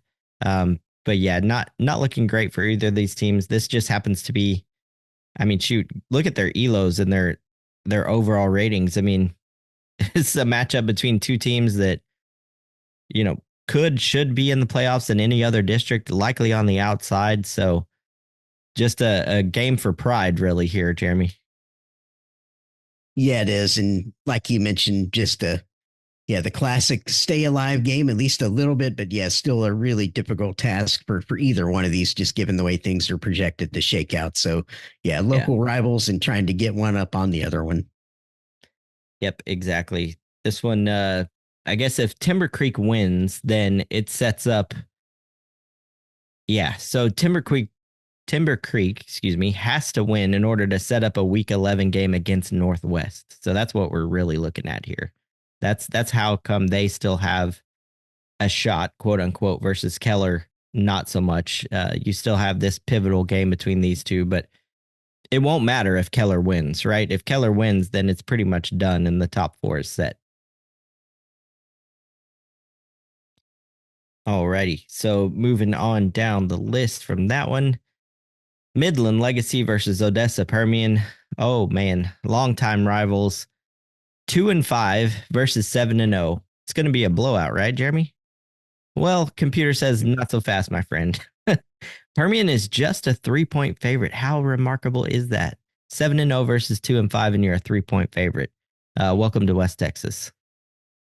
Yeah, it's wild to see there on paper that you could possibly have that kind of situation, but that's how we get down out here. And yeah, they're obviously just a couple of games or just literally 2 games into their district slate at this point. So this will be the 3rd district game for both of these. And with the lengthy non-districts that they all had to play, yeah, this is why you can get this kind of situation where you've got 7-0 against 2-5, and it's a very thin spread on the scoreboard. So yeah, it'll be a key game, always a classic rival between these two, and Permian barely keeping their undefeated season alive with that narrow win over San Angelo Central this past week. So we'll see if the Panthers can do it maybe a bit more straightforward this week. But yeah, according to the model, yeah, not going to be the case. They could be another kind of nail biter for this one to see if Permian can keep things clean in the win column.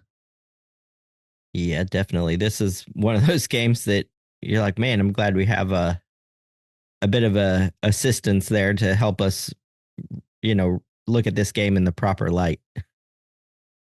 All right, on to Flower Mound. So we're looking at the Jags versus the Marauders. So Flower Mound at number 89, 5-2, versus Marcus at 4-3. Marcus is a 3-point favorite here. This is a really big game for both squads, but for Flower Mound in particular, they've got a chance to climb the ranks here if they can get a win that the model doesn't expect them to get, Jeremy.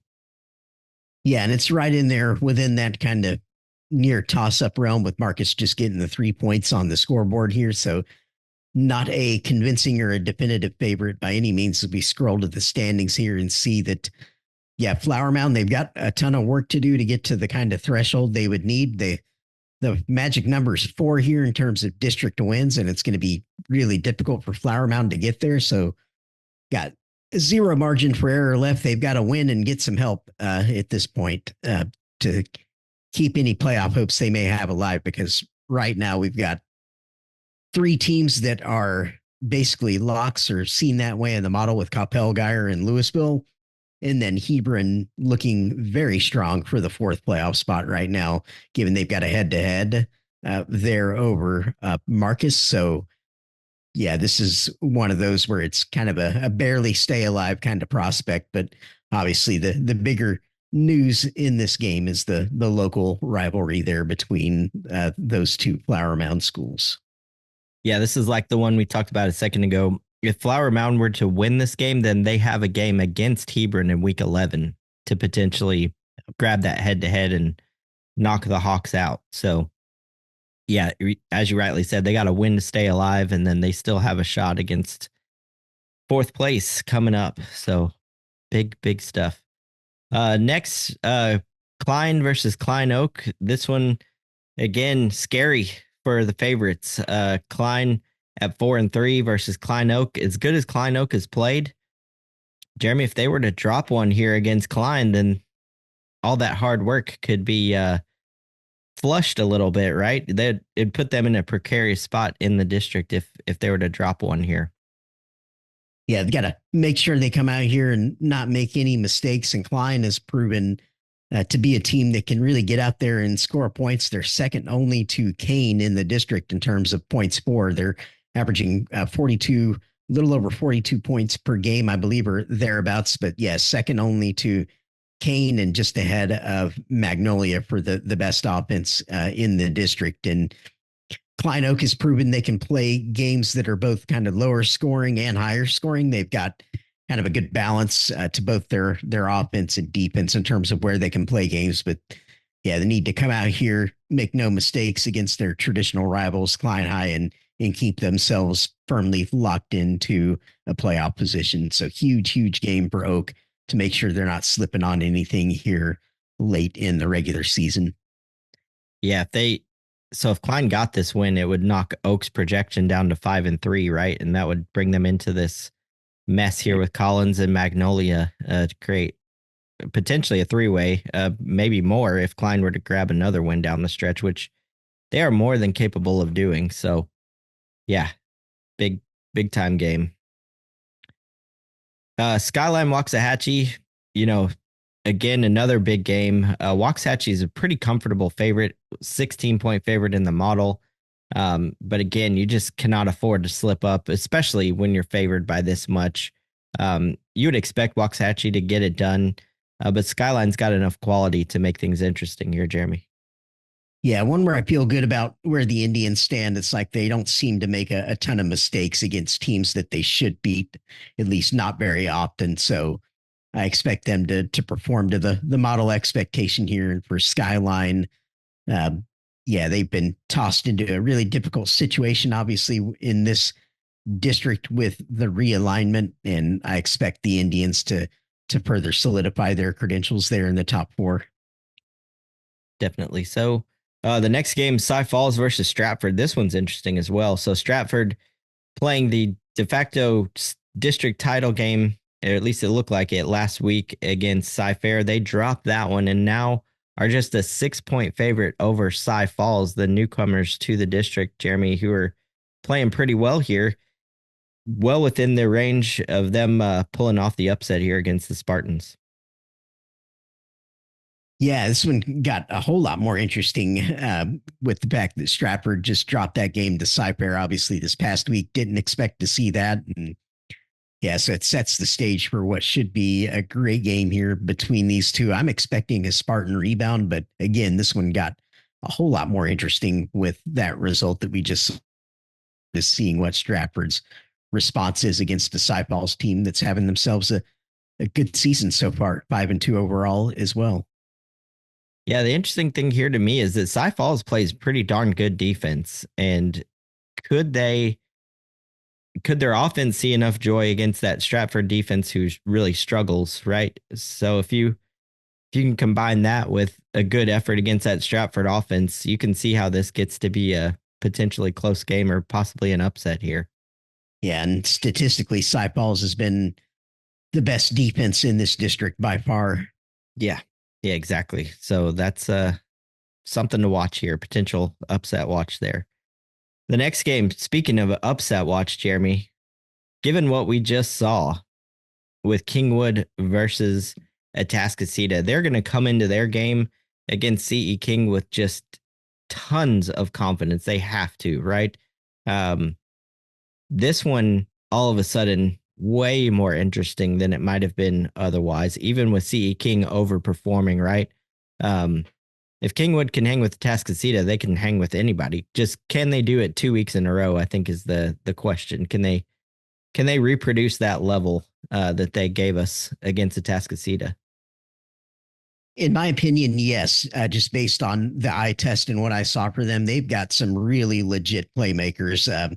In particular, their starting running back, number 2, whose name escapes me. His last name is Davis, and he is incredible. He puts his foot in the ground and he is off to the races and gone. The guy is just an absolute hoss, just a great kind of classic all around every down sort of back. And then they've got some really nice playmakers at receiver, and they get good quarterback play as well. And as I mentioned, against Carde Mack, which I think is an interesting point for this game, they did actually a great job of keeping him kind of hemmed in and not letting him just go completely berserk on them. And they really put a physical pounding on Max. So if they can do the same thing here to CE King, that will give them a great foundation to kind of build on in this game and allow their offense to make the plays that they'll need to make to get the winning points on the board for this one, because King, think one of their big weak points this year is they have not been anywhere near the level defensively this season compared to what we've seen from them previously. When you pull up the statistics for them there on the screen, as you're seeing, they're giving up 26 points per game, and typically they've been a lot closer to those top 3 teams with regard to kind of ADS and just the sort of athletes and kind of level of play that they're capable of on that side. So I think Kingwood has a serious window here to throw a wrench in there and be the team that leaps up here and potentially secures that 4th playoff spot. So, yeah, I think of the potential upsets. I think the model, and this may be based on where King started, I think it's definitely heavy handed towards King just in terms of that 15-point expectation that they're getting there in the model, and 83% to win. Yeah, I don't see this game as being that, just based on my eye test of Kingwood and the kind of games that CE King has been playing in this year. This is one that, yeah, I've got a real close eye on. Yeah, 100%. You can see what a win would do here for Kingwood, right? If they were to grab this victory, then CE King would be projected at 3-4, along with Humble and along with Kingwood. Now, the other thing to keep in mind is that Kingwood plays Humble in week 11. So Kingwood could with a win over CE King and by beating Humble, they could be free and clear in fourth place alone. So that is phenomenal for them. They 100% have their destiny in their own hands, which is where you want to be. All right, last three on the board for this week. Buda Johnson's versus East Central. We kind of set this one up earlier when we were talking about that district in detail, but these two teams now just separated by 2 spots in the ELO rankings. Buda Johnson at 101, East Central at 103. 12 points of ELO difference between them, so less than a point on the scoreboard. We are set up for another classic here in 29-6A, Jeremy. Yeah, this is one of those key games. Again, 2 teams that we have projected in the playoffs at this point, so no shock here that the model is this close, where it's the proverbial coin flip there as we move to the district standings. On the screen here in this one, there it is, 29-6A. So you see we're dealing with teams that are expected to finish in that 3rd and 4th range right now. And they're also the top 2 largest enrollments in the district. So, you know what that means, potential playoff seating on the line based on the winner. So, Yep. Yeah, very interesting games for many reasons, not the least of which are the playoff implications. Yeah, exactly. And let's just double check. Okay, so yeah, Johnson plays Judson next week. So this is a big game for Johnson. They're currently sitting where they are in the standings just due to them being projected to win this game, right? If they all of a sudden lose, then Judson's got a window back in if they could beat Johnson. Yeah, and that's because East Central has already beaten Judson. Exactly. Yep, exactly. So again, huge game. Longview versus Rockwall Heath. This one, a little bit surprising that it makes it on the board. I think it's a 19-point pick in the model for Longview, and just based on these teams, how they're trending, you'd almost expect it to be more than that, honestly. Heath's a quality program, but Longview's playing extremely well right now. They're getting some young kids involved. Boozy's doing his thing at running back. Longview's looking really strong right now. Yeah, they are kind of doing their thing. And ever since they started district, they've really been kind of proving their spot in the top 25 rankings, currently at 25. Heath has shown some signs of life, but I don't think it'll be near enough here to overcome this challenge. And as you mentioned, this one being a 19-point spread, barely making it on the list by the slimmest of margins, but another good kind of data point and kind of proof of Longview strength potentially if they're able to come out here and perform to that or exceed it. Exactly. And the final one on the board for this week is Arlington Martin, which we discussed in detail, against South Grand Prairie. SGP is just a 1-point favorite here over Martin. Martin, they got to win, right? This would change their prospects a little bit if they grab a win here, but can they kind of put a stop to this downward momentum, get back on track? Obviously the model still likes them in terms of having a chance to get this done and get back to 4 wins. They still would have that head-to-head loss though, against Haltom, even if they were able to get to a 4-3 record. So basically Martin just needs to keep winning. They need to win every week and not drop anymore is where they're at. So this would be a good one. Anytime you're playing someone above you in the standings, you've got a shot to change the picture. So, Jeremy, that does it for the top 20 games of week 9. Some great ones on the board. Should we use our time here at the end just to look at the standings one by one? Just kind of, since the playoffs are coming such more sharply into focus, I think that might be a better use of our last few minutes. Let's do that. Yeah. Okay. So we covered 20 out of the 100 games on the board. So we've gone through 20% of the schedule by doing that. Yep. That's pretty good. Yeah. Now it's time to really get dialed in on the playoffs and make sure we do a good job for our viewers and listeners on setting the scene for what we're going to encounter here these last few weeks of the regular season. So, yeah, starting at the top, District 1, El Paso District there. Josh, you've got three teams, Pebble Hills, East Lake, and Franklin. They're looking mighty fine for their playoff spots. And then you've got a little bit of projected chaos there for that fourth spot. Yeah, you do. You've got Franklin, Coronado, Eastwood, Montwood, all within a game of each other for spots 3 through 6, which is pretty crazy at this point in the season.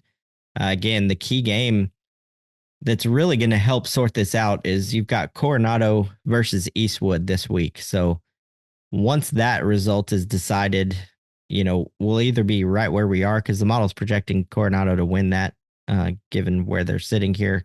But percentages will change at that point, and you'll have a little bit better idea of what's going on. But yeah, currently Pebble Hills and Coronado, your D2 reps projected, and Eastlake and Franklin projected to go D1 in that order.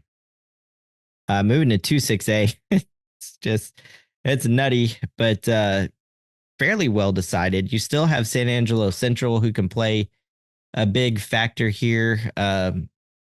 Legacy, though, with a win over Central, has the upper hand going forward. Central would have to create a couple of, larger upsets, if you will, but they are capable of doing it this year. They've proven to be a pretty good ball club despite their 3-4 record, Jeremy.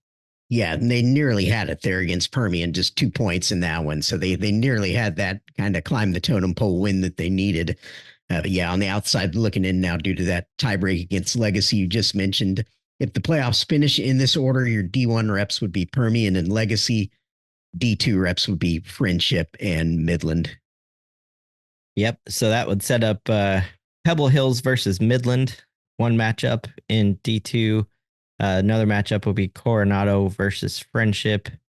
Then your D1 matchups would be East Lake versus Legacy and Franklin versus Permian. So pretty cool stuff there. All right, let's look at 3-6A next. This one's looking pretty solid. I think the only thing left to be decided really is 4th and 5th, Jeremy. And Lake Ridge and Legacy play in week 11. So we've got a couple weeks yet before this one will be set. Yeah, and that's really the only game left to add any intrigue here. But yeah, you've got three rock solid teams that are projected to head to the playoffs there. North Crowley, and Mansfield locked into their spots. Your D1 reps here would be North Crowley and Mansfield, and then Crowley and Mansfield Legacy, the projected D2 reps. And the only potential wrench would be if Lake Ridge were to leap up there, they would take one of the D1 spots and knock Mansfield down to the D2 ranks if they get in. Yeah, very good call there. 4-6A looks, again, pretty darn good. We mentioned that Northwest and Timber Creek play in week 11. So it's another situation where top three look dang solid, and then fourth place is still up for grabs. Yep. Just an additional bit of intrigue, and playoff reps here would be Trinity and Nelson, D1 projected, and then South Lake Carroll and Northwest would be the Division 2 reps. Yep. On to District 5, 6A. A lot similar sort of looking stuff. We mentioned the key game here being Marcus versus Flower Mound, which is happening this week. That would give Flower Mound an opportunity possibly to knock off Hebron to grab that final spot. But again, situation where your top three look pretty well settled. Those being Capel, Geyer, and Louisville, Jeremy. Yeah, another district that's really taken shape here and pretty straightforward, just given Hebron's solid position there. And yeah, Flower Mound could add a little bit of intrigue if they can go and get this result this coming week that we talked about earlier on in the pod. But other than that, yeah, pretty well settled. 6-6A, Jeremy, I realized I did not, I failed to resort this one. So Plano East should be sitting in third, while McKinney would be projected fourth. Let's see, Rock Hill, having just lost to Plano East, puts them in a bit of a bind. But they do have Plano East. Let's see. Oh, no, sorry. They're 2 games back. Yeah. So being 2 games back of Plano East and having the head-to-head loss there really hurts their chances. Yeah, it does. So you've got a strong kind of top four that's coalesced here in 6-6A with Allen top spot, followed by Prosper, and then Plano East, as you mentioned, McKinney favored to grab the fourth spot. And in this case, your D1 reps are Allen and Plano East, and then D2 reps would be Prosper and McKinney. Yeah, and this is another one where week 11 you're going to have 4 versus 5. So McKinney versus Rock Hill is in week 11. So we're seeing a theme here, aren't we? Yes, we are. All right, 7-6A. Yet again, well, no, this one's a little different. So you have Lake Highlands and Pierce as your clear top 2, and then Richardson, Berkner, Jesuit in a 3-way kind of mess here headed down the stretch. But Richardson and Jesuit play this week. So that will kind of set the stage for, would there be a 3-way tiebreaker or not? And if it does set up that way, we'll know what the positive point situation looks like after this week. Basically things will be pretty close to settled after this Richardson Jesuit game, Jeremy. Yep, it will be. And yeah, great breakdown of what's happened here. And yeah, cool to see all these Richardson schools at the top. So we'll see if it finishes that way or if Dallas Jesuit can get in there and crash the party for somebody. Yes, sir. It will be very interesting. Yeah, if it's Jesuit over Richardson, then you've got a potential flip in divisions, right? Because you'll be swapping one of the D1 locks for a D2 lock. All right, moving on to 8-6A. Got a lot of discussion today just due to Martin's placement and predicament, but a little bit murkier picture still in that one. Haltom really just needs to beat Sam Houston in week 11, like we mentioned, to get to that 4 wins. They're already at 3. Sam Houston's still on the board. That means they're in fantastic shape here. Martin would need to get a couple games ahead of them to get back in it, Jeremy. Yep, they're going to need a lot of help. Had a rough season, and yeah, remarkable that they're still even in there with the chance despite all that. Yeah, we're sitting with pretty well-defined situation right now, barring something nuts. And if it finishes the way we have it projected, yeah, Bowie and Arlington as your D2 reps. They're projected to finish in the top 2 here, and then you'd have SGP and Haltom in Division 1.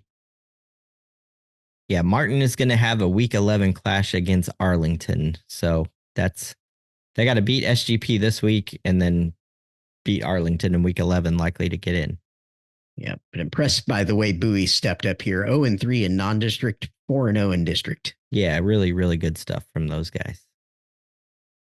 All right, into Region 2, District 9, always fun. Yeah, referenced this one a little bit earlier on where, you have the 3 locks and then the shrug of the shoulders there for who knows who's going to take fourth. But most likely it'll be between Lakeview Centennial and Naaman Forest in that spot for fourth, with the remaining teams seen as extreme long shots from Garland High, Rolette, South and North there in the bottom half of the district. But yeah, at the top, Saxe, Wiley East and Wiley, great position, basically locks, if not absolute locks at this point.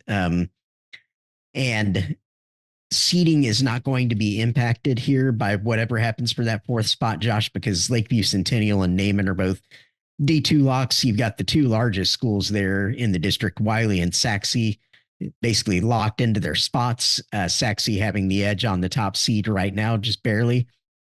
And then Wiley East is in great position to be the top seed on the D2 side. And then whoever emerges in that fourth spot between Lakeview Centennial and Naaman's going to have that second D2 slot. Yeah, and Garland plays Lakeview Centennial this week. So if Garland were to grab that win, it would almost assure Naaman Forest of a playoff spot because Naaman beat Garland pretty handily. So that's the key game to watch. All right, 10-6A looking pretty solid for our top 3 yet again. This one is really down to Forney. So Forney's got games against Legacy in week 10, and they play Heath in week 11. They need to win both of those. As you can see, they're at 1-3. They're projected to get to 3-3, but those are going to be close games in terms of the projections, especially against Heath. You can see how close those elos are right now. So again, Forney's kind of the key team to follow to see who's going to be the fourth place team here. Yep, good points there. And if it finishes the way the model has it projected, your D2 reps would be Longview and Forney. Division 1 reps Rockwall and North Forney. And seeding and playoff brackets will be impacted potentially by whether or not Forney kind of slips in that race for fourth. If Rockwall Heath is the top enrollment in the district, so if they're somehow ever able to play their way up and win some games they're not expected to, then they would take one of the D1 slots there. If Legacy can get in over Forney, let's say, then that would knock North Forney into Division 2. North Forney is actually projecting, as I just mentioned, as a D1 rep at this point, along with Rockwall. Yeah, that's kind of wild as the fifth, number 5 team in terms of enrollment in the district, right? Okay, moving on to 11-6A. This one's all but done, truly. Yep. 4 playoff teams being Duncanville, DeSoto, Waxahachie, and Lancaster. The D1 reps, of course, being Duncanville and Waxahachie, D2 being DeSoto and Lancaster. All right, 12-6A getting a little bit messy, but currently you got Harker Heights at 4-0 in district, projected to finish 6-0. Let's see, what do I have here? So that, again, that Shoemaker win on Bryan, you can see right now how big that is, with Shoemaker projected 4th, projected to get to 3-3, while Bryan is only projected to get to 2-4. So they're a game back, and having the head-to-head tiebreaker loss there, that pretty much settles this district here. I think that leaves Shoemaker. Yeah, Shoemaker just has to beat Copper's Cove to lock their spot. Yeah, good point there. And yeah, only Bryan's still kind of lurking, but again, they're way up against it and kind of on the outside looking in there in the 5th spot. Yep. Jeremy, 13-6A shockingly is kind of done. I think all College Park has to do is beat Cleveland and New Caney, and they're guaranteed that spot. They'll be 5-3, and nobody can catch them. They've got head-to-heads over Grand Oaks and Oak Ridge. I think they're all but in. Yep, the key games have all taken place here, with Willis having played and beaten the Woodlands already, and then just saw that Willis Conroe game, and then College Park and Grand Oaks played last week, I believe, and then College Park got that edge. That was really the big game in terms of that 4th playoff spot, was that College Park Grand Oaks was always going to kind of determine that, at least in my opinion, and that's the way it's played out exactly here. So yeah, D2 reps, Willis and College Park, and then your Division 1 reps here are the Woodlands and Conroe. Yeah, just never thought with 3 weeks left to go that these playoff spots would already be settled in this district particularly.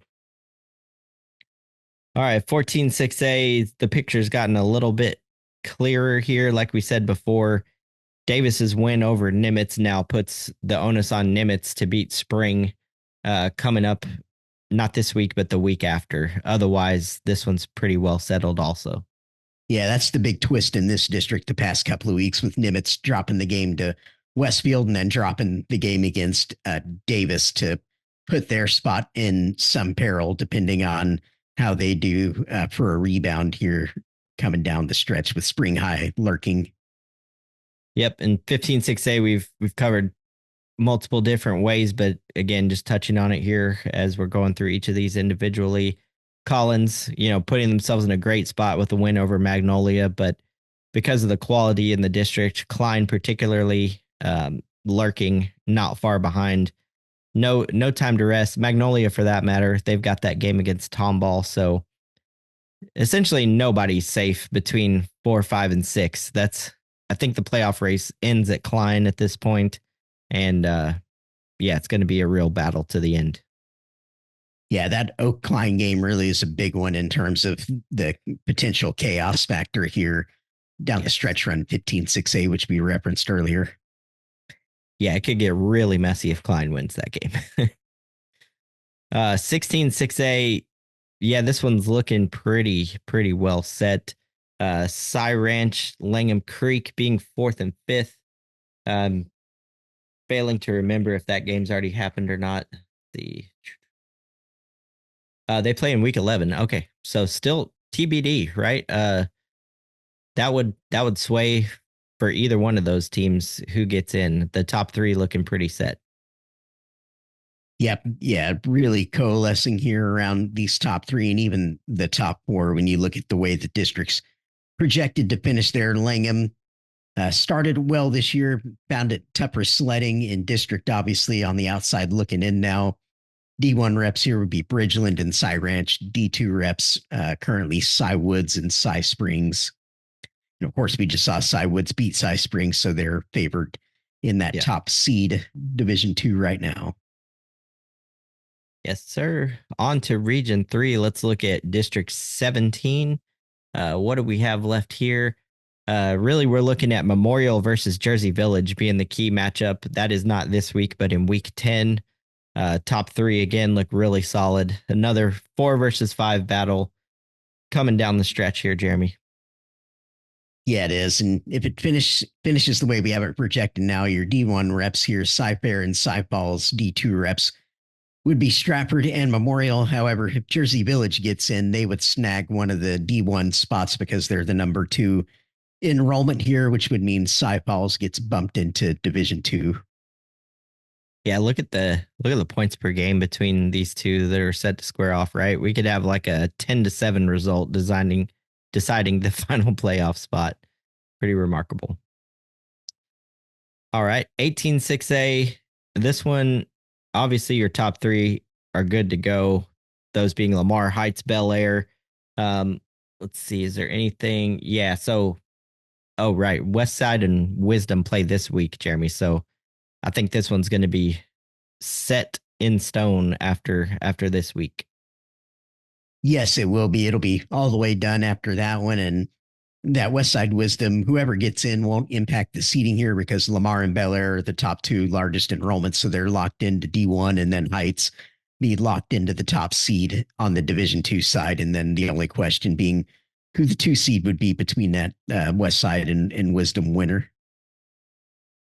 Very good. And 19-6A, we've talked about a lot, but again, for just completeness and procedure, we'll go through it. Katie, Jordan, Pato locked for the top three pretty well. You got Tompkins and Cinco, one game separated in fourth and fifth, but Tompkins having that head-to-head victory. The only team that can still kind of make things messy is Seven Lakes. Could Seven Lakes spring an upset this week? That would be the only thing left to provide any drama in terms of who gets in or who's out. But this one's looking pretty much locked up. Yeah, surprisingly clear, but we've had a consistent third place team in Pato, which has not always happened in the past here in this district. So that's made things a little bit more straightforward this season compared to what we've seen in the past where nothing's decided until the final game. Yeah, man, Katie versus Pato Thursday night's going to be a fun one. All right, 26A. This one's also had a pretty strong top group, looking even stronger now. You got Fulsher, Foster, Strake as probably your top three. George Ranch, Taylor. Really, the bottom 4 are not that far apart, Jeremy. So you've got 3 teams for sure that are still in the race. Elsick is just a game behind the rest. So there's a lot to be determined down the stretch, but my note here is that George Ranch is playing A-Leaf Taylor in week 10 and playing Hastings in week 11. So between those 2 games, I think you'll sort this final spot here. His hands, they've got it to settle on the field potentially and take that spot for their own. Yes, sir. All right, 21-6A is looking pretty well done, Jeremy. You've got Ridgepoint, Hightower, Travis, Elkins. Elkins has a head-to-head over Austin. Essentially, this one's done and dusted. Yeah, just about locked in here. D1 seeds are Ridgepoint and Travis, and then D2 seeds are Hightower and Elkins. Yep, 22-6A. We are once again looking at a solid top three: Shadow Creek, Pearland, and Dawson. And then Manville and Dobie set to duke it out for the final playoff spot in week 11, I believe. Yes, Yeah, in week another one of 11. these districts. Yep. Yeah, another one of these districts here where you've got a rock solid top three there: Shadow Creek, Pearland, and Dawson, and then some question around that fourth spot there. Battle between Manville and Dobie. Most likely there to determine who gets there. Manville currently projected to finish just a game in front of Dobie. So, yeah, still kind of a close projection there potentially in that one. But it finishes the way we've got it projected here currently. D2 reps, Shadow Creek and Manville, and then D1 reps are Pearland and Dawson. And obviously, we talked about that big upcoming Pearland v Shadow Creek game that we've got this week. Yep.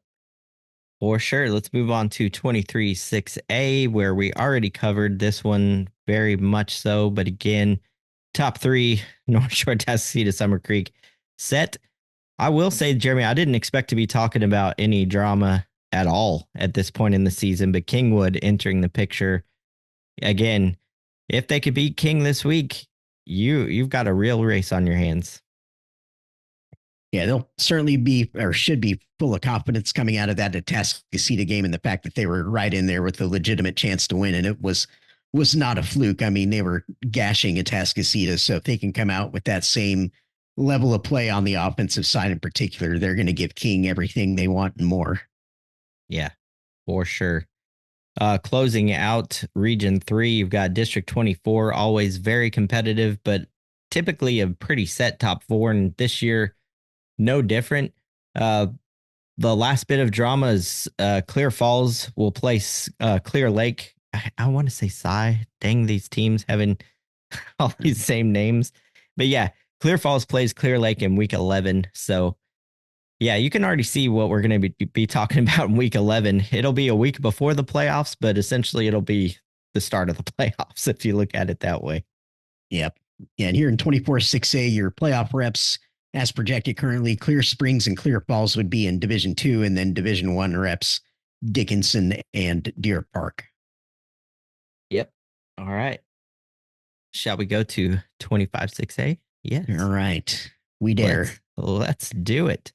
All right, 25-6A again. Top three looking great. Cedar Park Vista Ridge having played themselves pretty much into the picture. They've still got work to do, obviously, but they're favored to win their final three games. If they did that, they'll be well clear of any shenanigans below them. As you can see, we've got a three-way tiebreaker setting up potentially for fourth between McNeil, Cedar Ridge, and Hutto.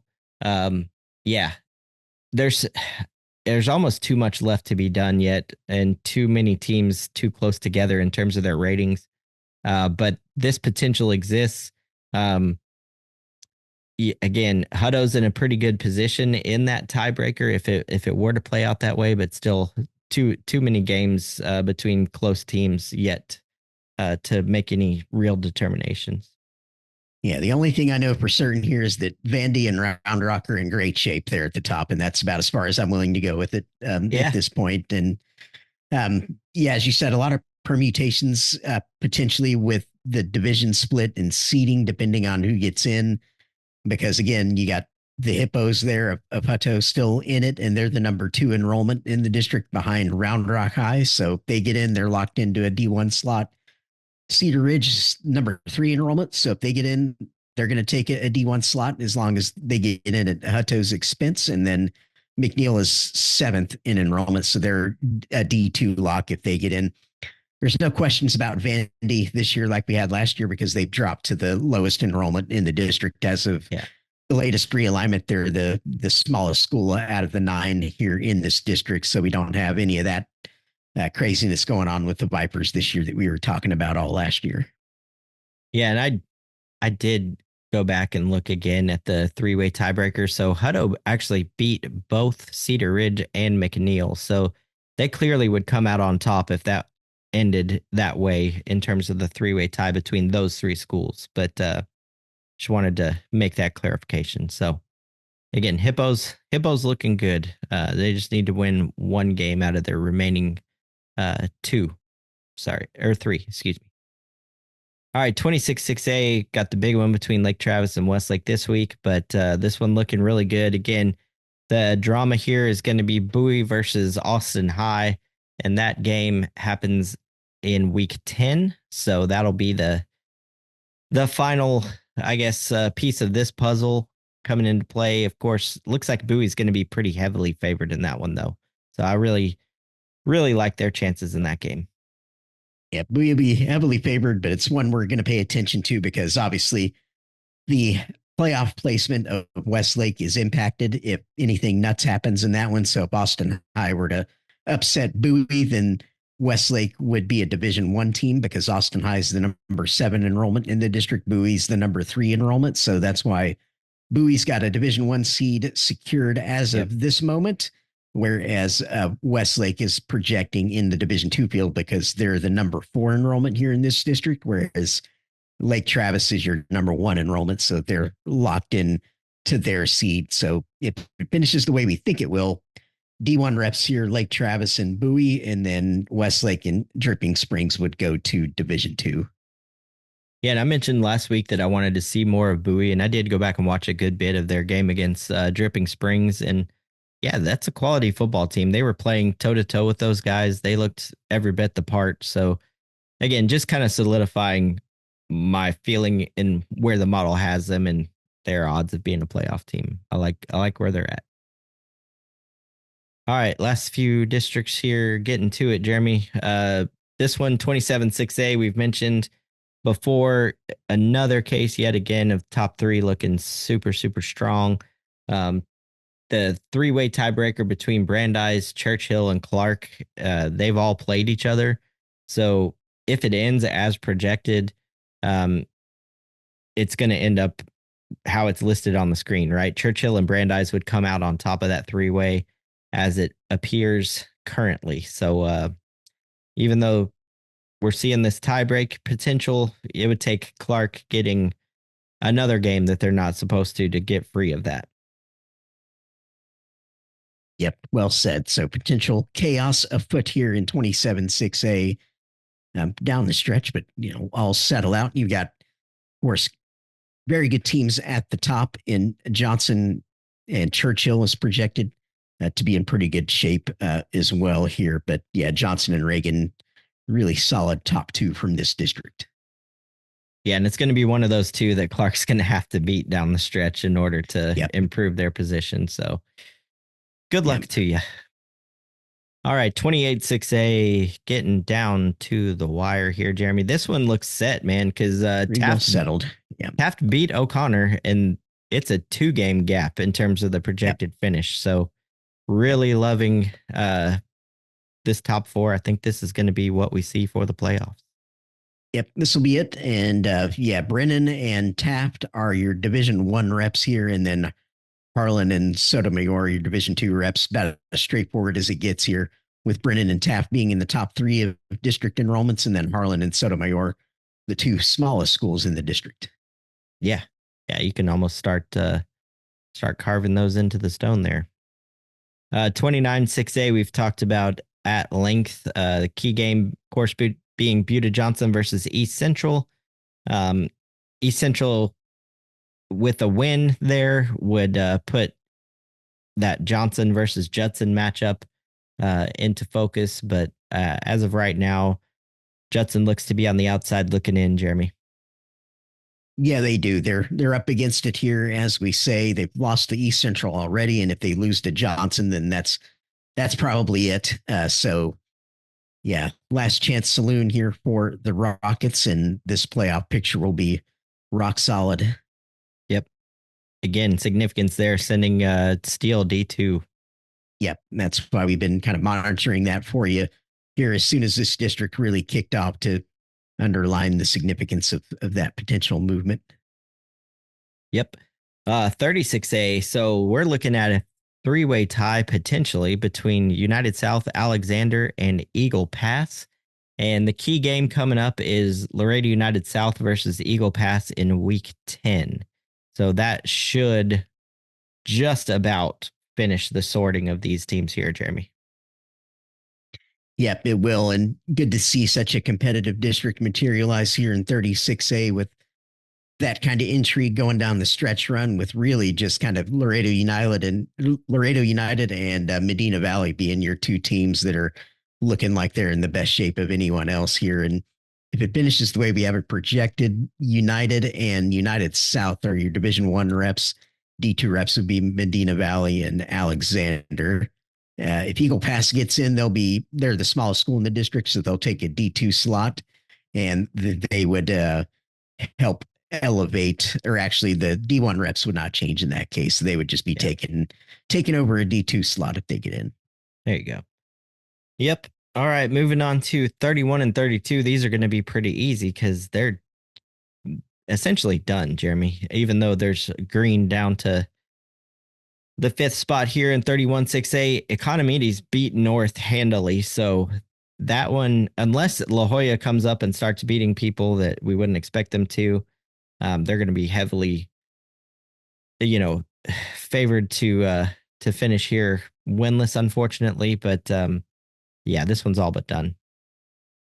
Yep, yeah, it is almost locked in. Your D1 reps here would be Weslaco and Economides, and then D2 reps Par San Juan Alamo, PSJA, and Edinburgh. Yes, sir. And then finally, this one was settled when San Benito beat Brownsville Hannah. So again, unless Hannah wins two of their final three, they're not going to end up passing the Greyhounds, despite San Benito just having a 1-7 record. This one is done as well. Yep, and here your D1 reps Los Fresnos and San Benito, and Division 2 reps Veterans Memorial and the Harlingen Cardinals. Cool.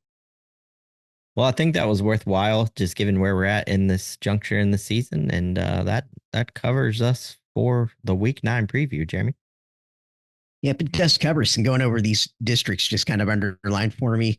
There is still some intrigue left, and I think probably the most significant team that can still maybe move, but there's not a great chance for that, is Westlake. But other than that, it's like, I think your heavy hitters are pretty much locked in or nearly locked into their respective playoff divisions this year, and you're not really coming down to that very last week where you're kind of like, oh, this move could completely change the playoff picture and have a big impact on the results potentially. I don't think we necessarily have that factor in play this season. So yeah, interesting point to get when we were going over all these district standings there at the end, and we hope that was useful for our viewers and listeners that we did that in lieu of just going over the rest of the scoreboard this year. I think we're starting to get that playoff feel in the air again. This next week, going into week 9, be the last week of October, and then we're into November time frame. The holidays are upon us, and you know what that means. Playoffs rapidly approaching.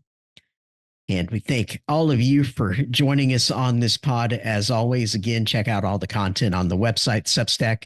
Tradition never graduates, and share all that as you can. And we always like it when y'all comment on our post articles that are up on the website, and we try and respond back to all of those, and appreciate all the love that you guys are sending out on YouTube as well. If you can hit the likes on the videos and subscribe, as we say, and help us increase the exposure there in the algorithm on YouTube. That's a huge help to help get more eyes on it. Really happy with how things are progressing on the website.